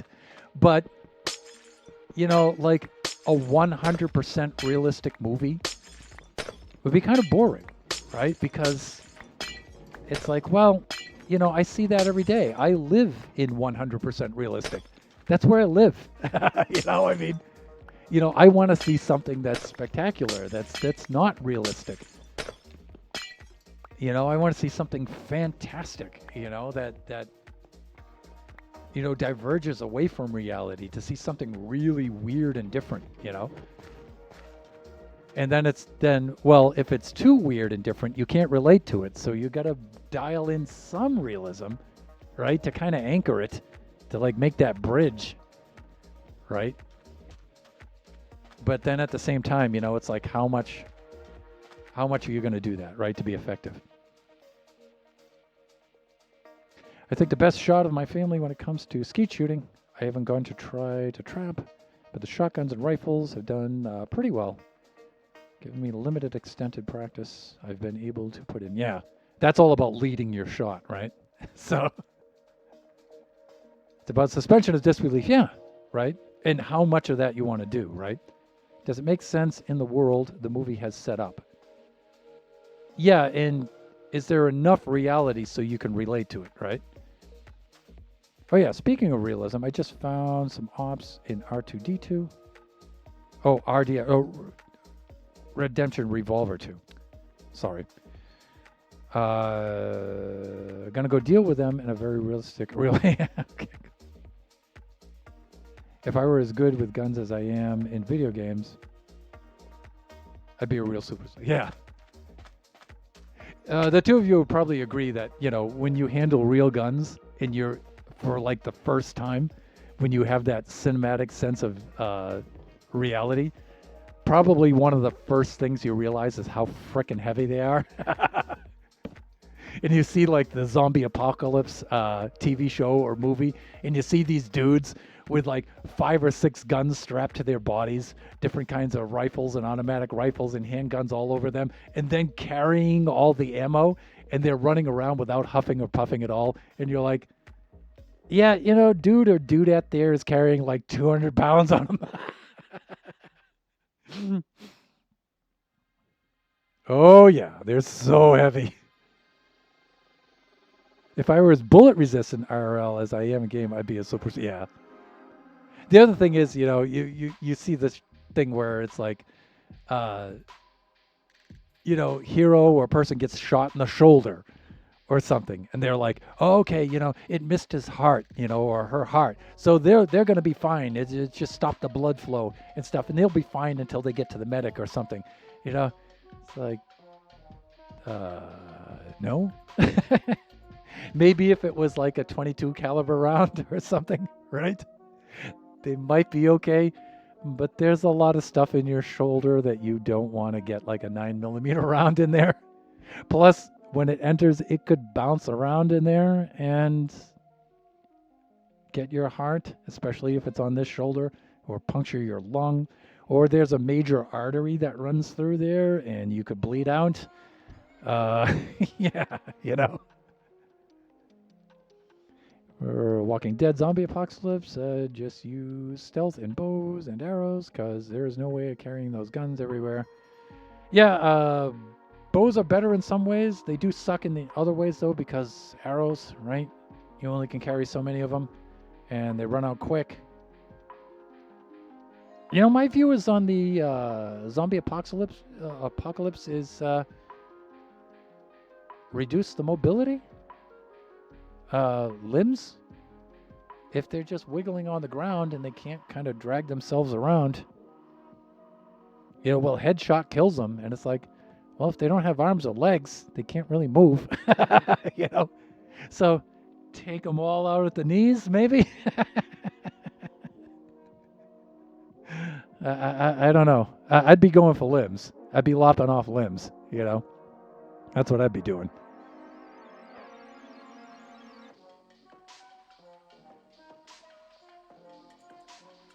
Yeah, and Cyclops left. That was one of the first things I learned from Walking Dead. You know, zombie apocalypse. The threat isn't the zombies; it's the other humans, right? Yeah. I had to access guns before I could access video games, so yeah. Oh yeah, okay. So you had the reverse. Well, yeah. I mean, and especially some of the more modern versions of the classic firearms are actually made that way. Like there's a lot of carbon fiber now that there wasn't before, right? And it's for that purpose to make them lighter. Like I picked up a replica of my grandfather's. He was in the Seabees in World War II, and his sidearm was the M1911, right? And that thing's heavier. That thing's really heavy. But nowadays, a lot of those replicas have a lot of carbon fiber parts and a lot of plastics in them and stuff, and they're a lot lighter now, right? Which was the whole thing with Sig Sauer and the Glock and stuff like that, right? So make them lighter, right? Especially the rifles have gotten a lot lighter, right? Which is a good thing, right? I mean, if I get a lightsaber, I'd be set. You also have to take into account they're not all shooting at. Yes. All points are designed to expand and tumble, yes. Punching holes in people used to decent ammo.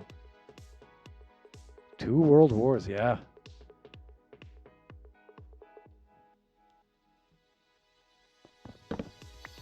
Yeah, some folks tend to forget how early and how little firearms have really changed over the centuries, right?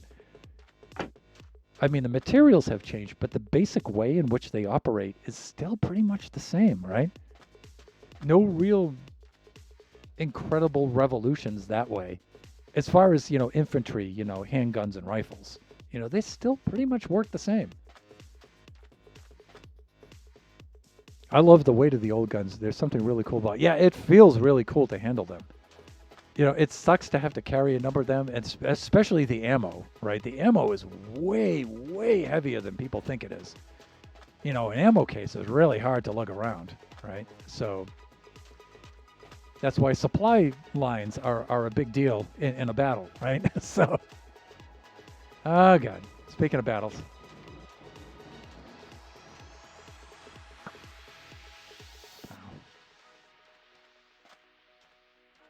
I don't really have to pick this fight. I could let these guys just go away.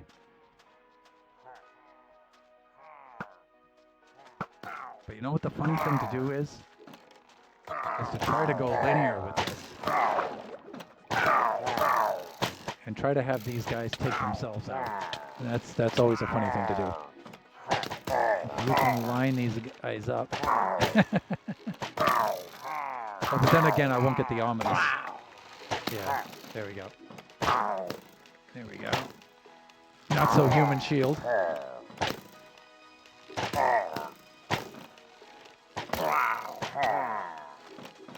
Yeah, they're not the brightest. There we go.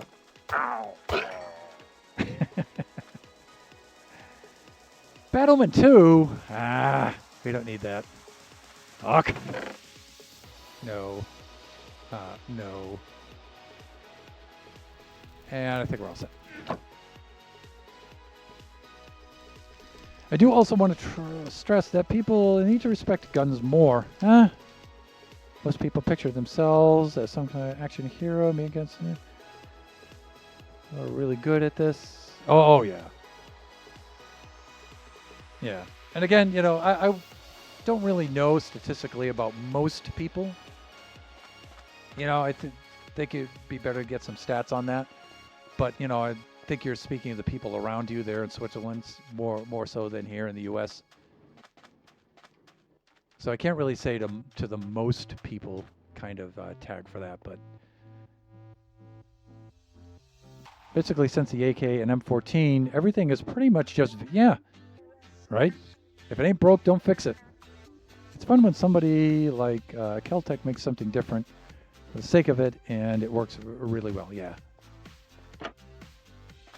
Because sometimes there's I wouldn't say sometimes, but there's mostly a mass reproducibility about that too.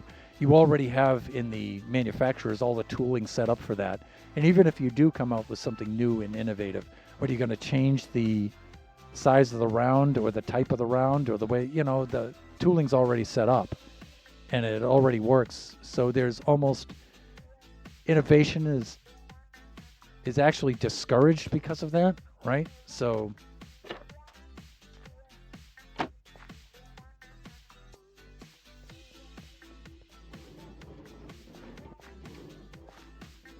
It would just be more expensive to change the tooling, right? To an extent, yeah. Well, to a large extent, really, right?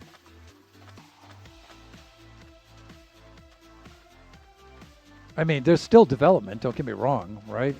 But you know, I don't think you're going to see any major revolutions in firearms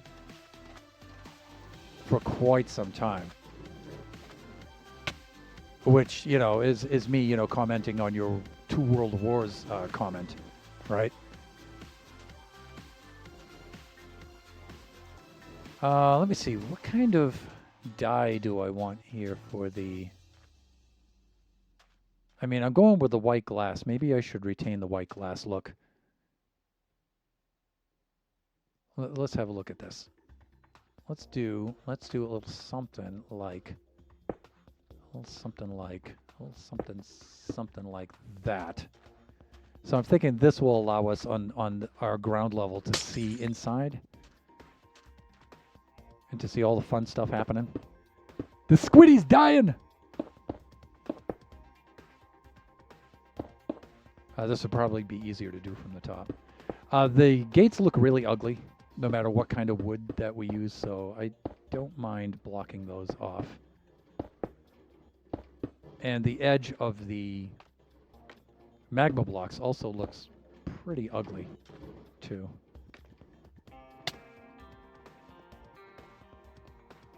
You know, bouncing around the conversations a little bit,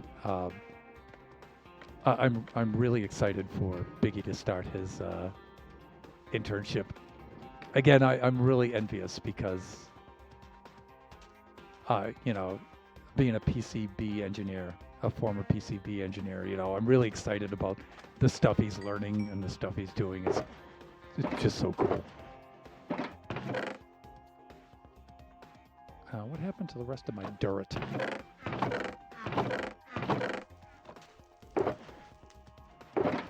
Did I lose that? I think I did. Yeah, oh well. Might have despawned before I got to my stuff. I think it's also right now people don't have loads of extra money, especially in our economy right now. To risk something different than what's tried already, people will stick with what's a solid pick. Well, yeah, and I think we're also speaking to two different groups of people, right? I'm commenting mostly on military and law enforcement and stuff like that, where I think you're thinking more of civilian use, right? So I'm not saying you're ignoring like that completely, but I think the perspective is more like that, right? Yeah, I'm super excited to learn the cool stuff, yeah. Biggie's learning some really cool stuff right now, so.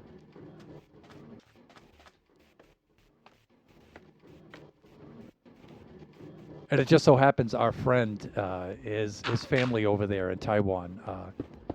Like I said, they have a... let's see what's happening there. Oh, give me a sec here.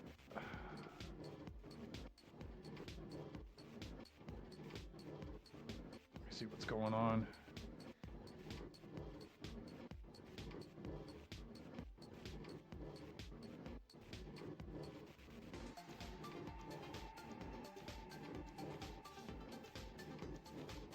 Oh, with the time that this takes to load, I could just go out there and look. Okay, we're good. Yeah, we're good.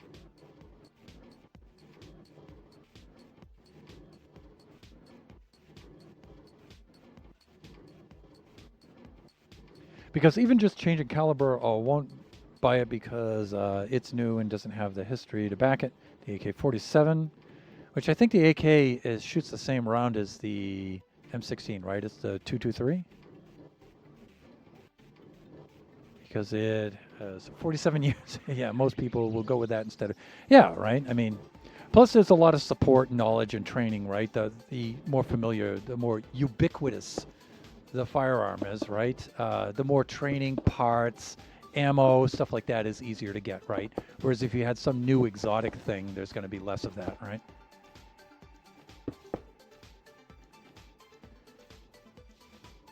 Yeah, I'm thinking yeah, of course, because that's your experience, right? We won't know if they upgrade. Yeah, we won't even know about it, right? Until about 5 or 10 years after. You're right. Yeah. Yeah, they're not going to advertise that, right?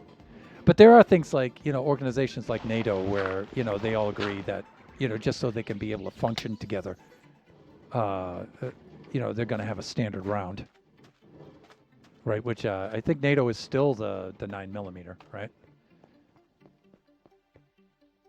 Again, I don't know much about this stuff. I'm not like really a firearms enthusiast or anything. I don't really do any of that stuff. But most of this stuff is like common knowledge.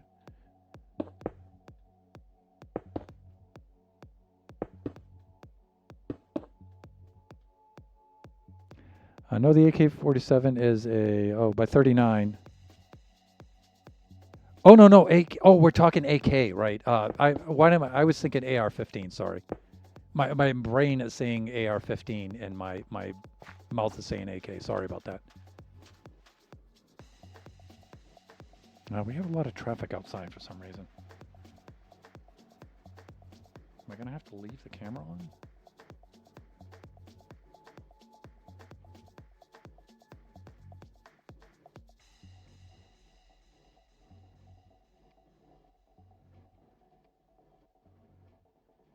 Yeah, I have to keep pausing to check the front yard camera because we've been having a lot of trespassing there lately.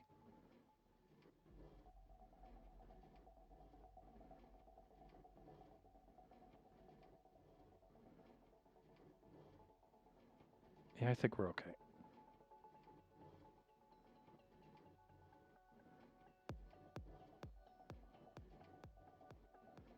Yeah, we're good.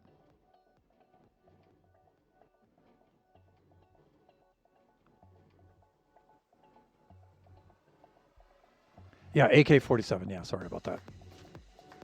Yeah, that was me, reading AK-47 and thinking AR-15. Because we were talking about that earlier, right? Yeah. Yeah, I thought the 9mm was standard, but, I don't really... Yeah, I'm not really an expert on that stuff.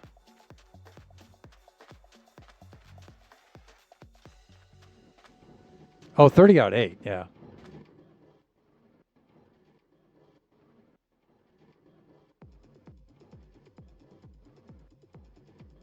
Standard for handguns, yeah. Yeah, of course, yeah, that's what I mean. Yeah, certainly not for rifles. How does a 30-08 compare to a 30-06? Because back in the day, I used to shoot the 30-06 quite a bit. I got used to that round, only because my friends had those kind of rifles. So.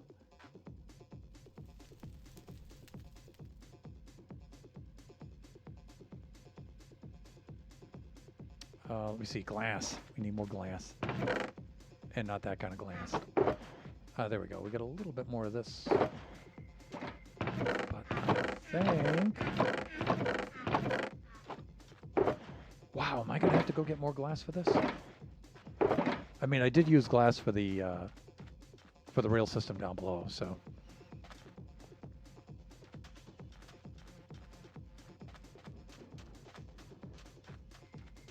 Well, oh, 308, not 30-08, yeah.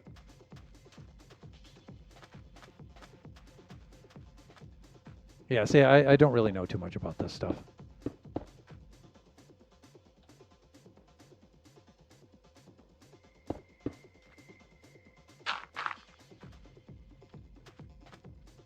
Well, see you, babe.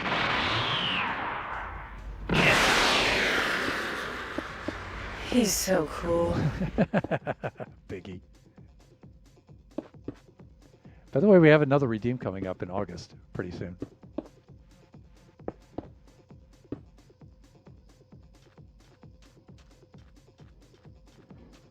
And also, I said it earlier in the stream when we were talking about Taiwan, but having Biggie there, and even Kachi's coming along quite a bit, but having the two of them there, it's so cool being able to walk around Taiwan with those guys. Those two dudes, it just makes everything so much easier. And it's fun too. You know, we did have, like I said, you know, family emergency we had to help out with. But after that, the second week was pretty cool.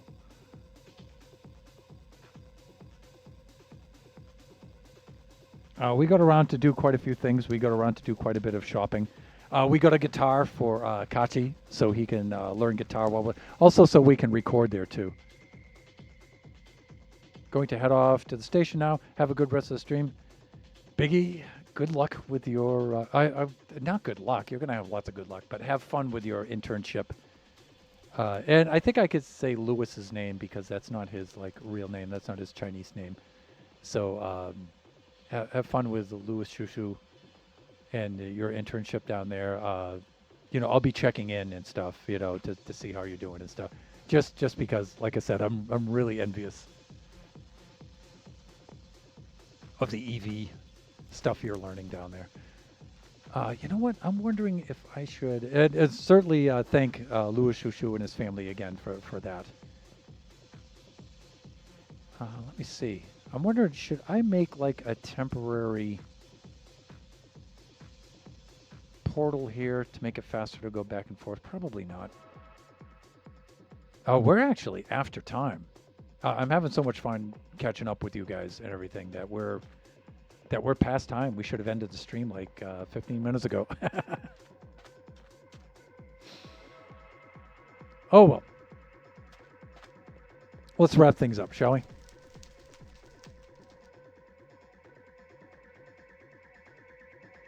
Oh yeah, Kachi. This is the squid farm, dude.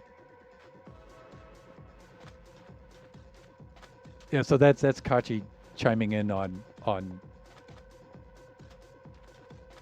Biggie's stream because Kachi doesn't have Twitch yet.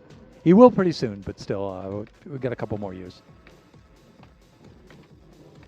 Yeah, I did log on today to do a Buffooncraft there, Kachi, but I wasn't expecting to accomplish much today. I just wanted to talk to the viewers today, get caught up with them.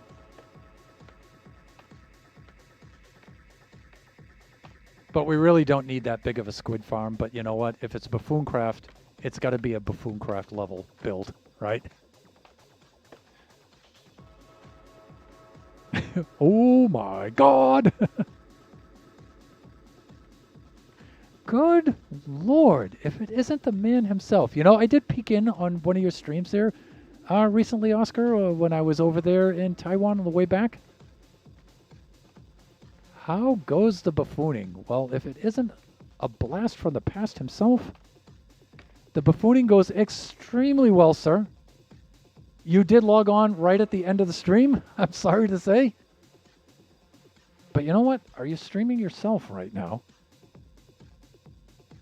Let's take a look. I mean, I'd get the notification anyway, but I can't see the notification while I'm streaming, so...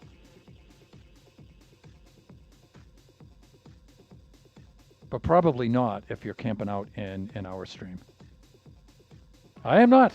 That was earlier. Yeah, I did see the notification. Of course, you wouldn't be in our stream, right? You'd be streaming yourself. Oscar Diggs, how have you been? There should be an auto shout out there. Yes, there is. For the mighty Oscar Diggs.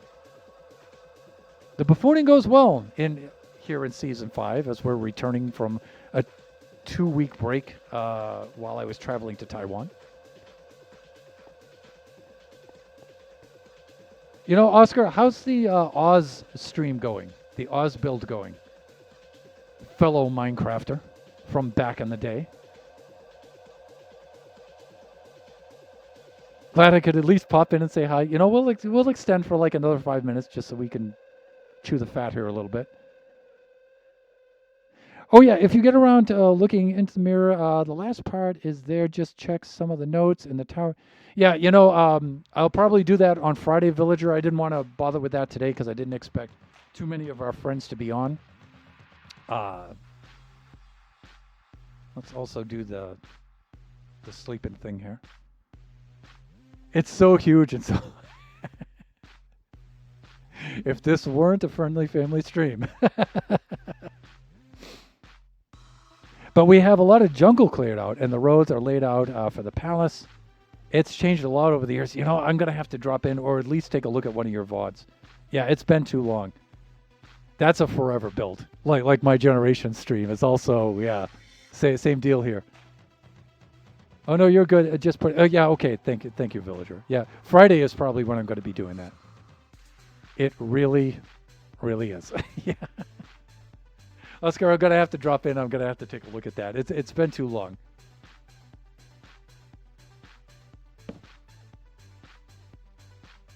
So if some of you aren't aware, because, you know, Oscar and I haven't seen each other in quite some time, each other's streams, Oscar is a Minecrafter and has tasked himself with recreating the Kingdom of Oz in Minecraft, which is pretty darn ambitious in itself. And so, I lost my pearls. I'm going to have to climb back down. Unless I... Oh, you know what?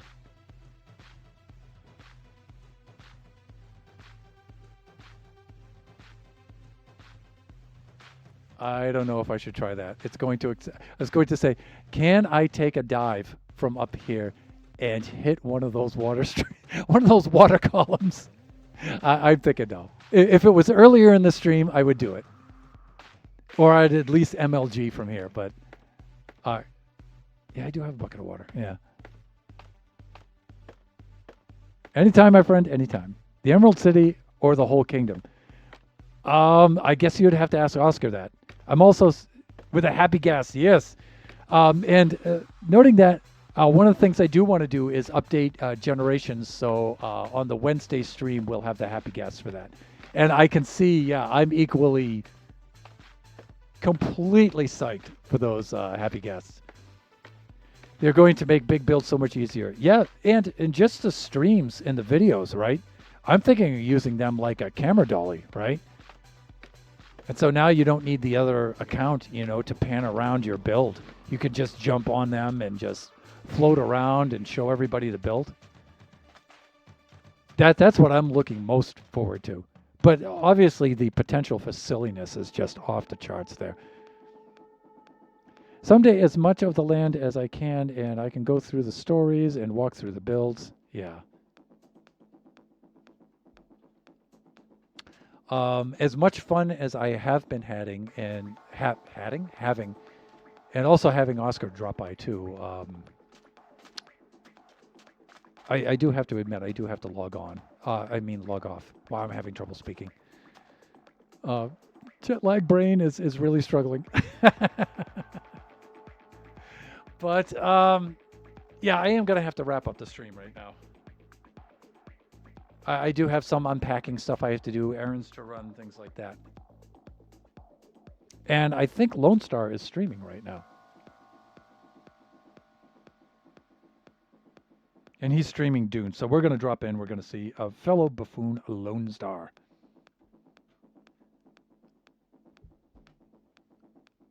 So let's set up our raid, shall we? Was nice checking in. I really did enjoy catching up with all of you. Oscar, even if you dropped in for the last couple of minutes, it's really fun. You know, Oscar and I have some history, so it's fun. Of the good kind. Have a great day, man. You too, Psych. And it's late where you are, so get some rest. Always good to see you. Definitely the good guy. All right, let's set up this raid, shall we? There's the raid message. You can copy and paste that into the chat if you would like to join us along on this raid.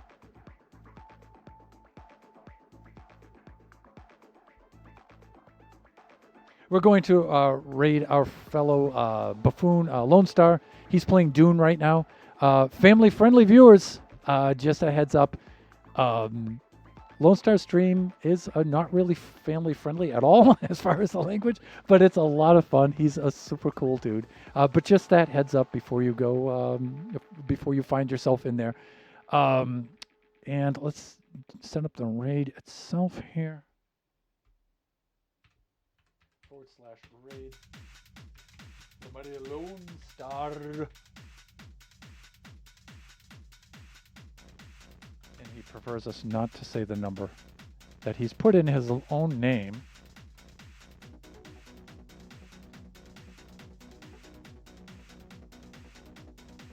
There we go. And we are counting down for that right now. Just remember that during this time slot on Sunday, we usually do our Kachi time stream, but Kachi is still in Taiwan right now, and so he won't be back for another couple of weeks. So we're using our Kachi time slot for a whatever stream. It could be Buffooncraft, could be Generations, might even be music and some other things. We'll see. But we do the stream every Sunday. Normally it's Kachi time from 4 to 6 p.m. Pacific Standard Time. Our next stream will be Wednesday from noon to 2 p.m. Pacific Standard Time, and that will be a Generation stream. I just forget where we left off with that. It'll either be the Generations 5 Survival World, or it'll be Baby Zombie Rush Creative World. It'll be one of those two. So heads up for that. And then Friday, our stream will be from 11 a.m. to 1 o'clock p.m. Pacific Standard Time, and that'll be another Buffooncraft stream. And we will divide the stream, the 2-hour stream. First hour will be building. Second hour will be into the mirror dimension and to participate in the event and see what we can dig up there. So everyone, thanks for dropping in. It was fun coming back and catching up with all of you. And join us again next time. Enjoy the rest of your evening. Have fun. We are raiding out to Lone Star now. Bye for now, everyone.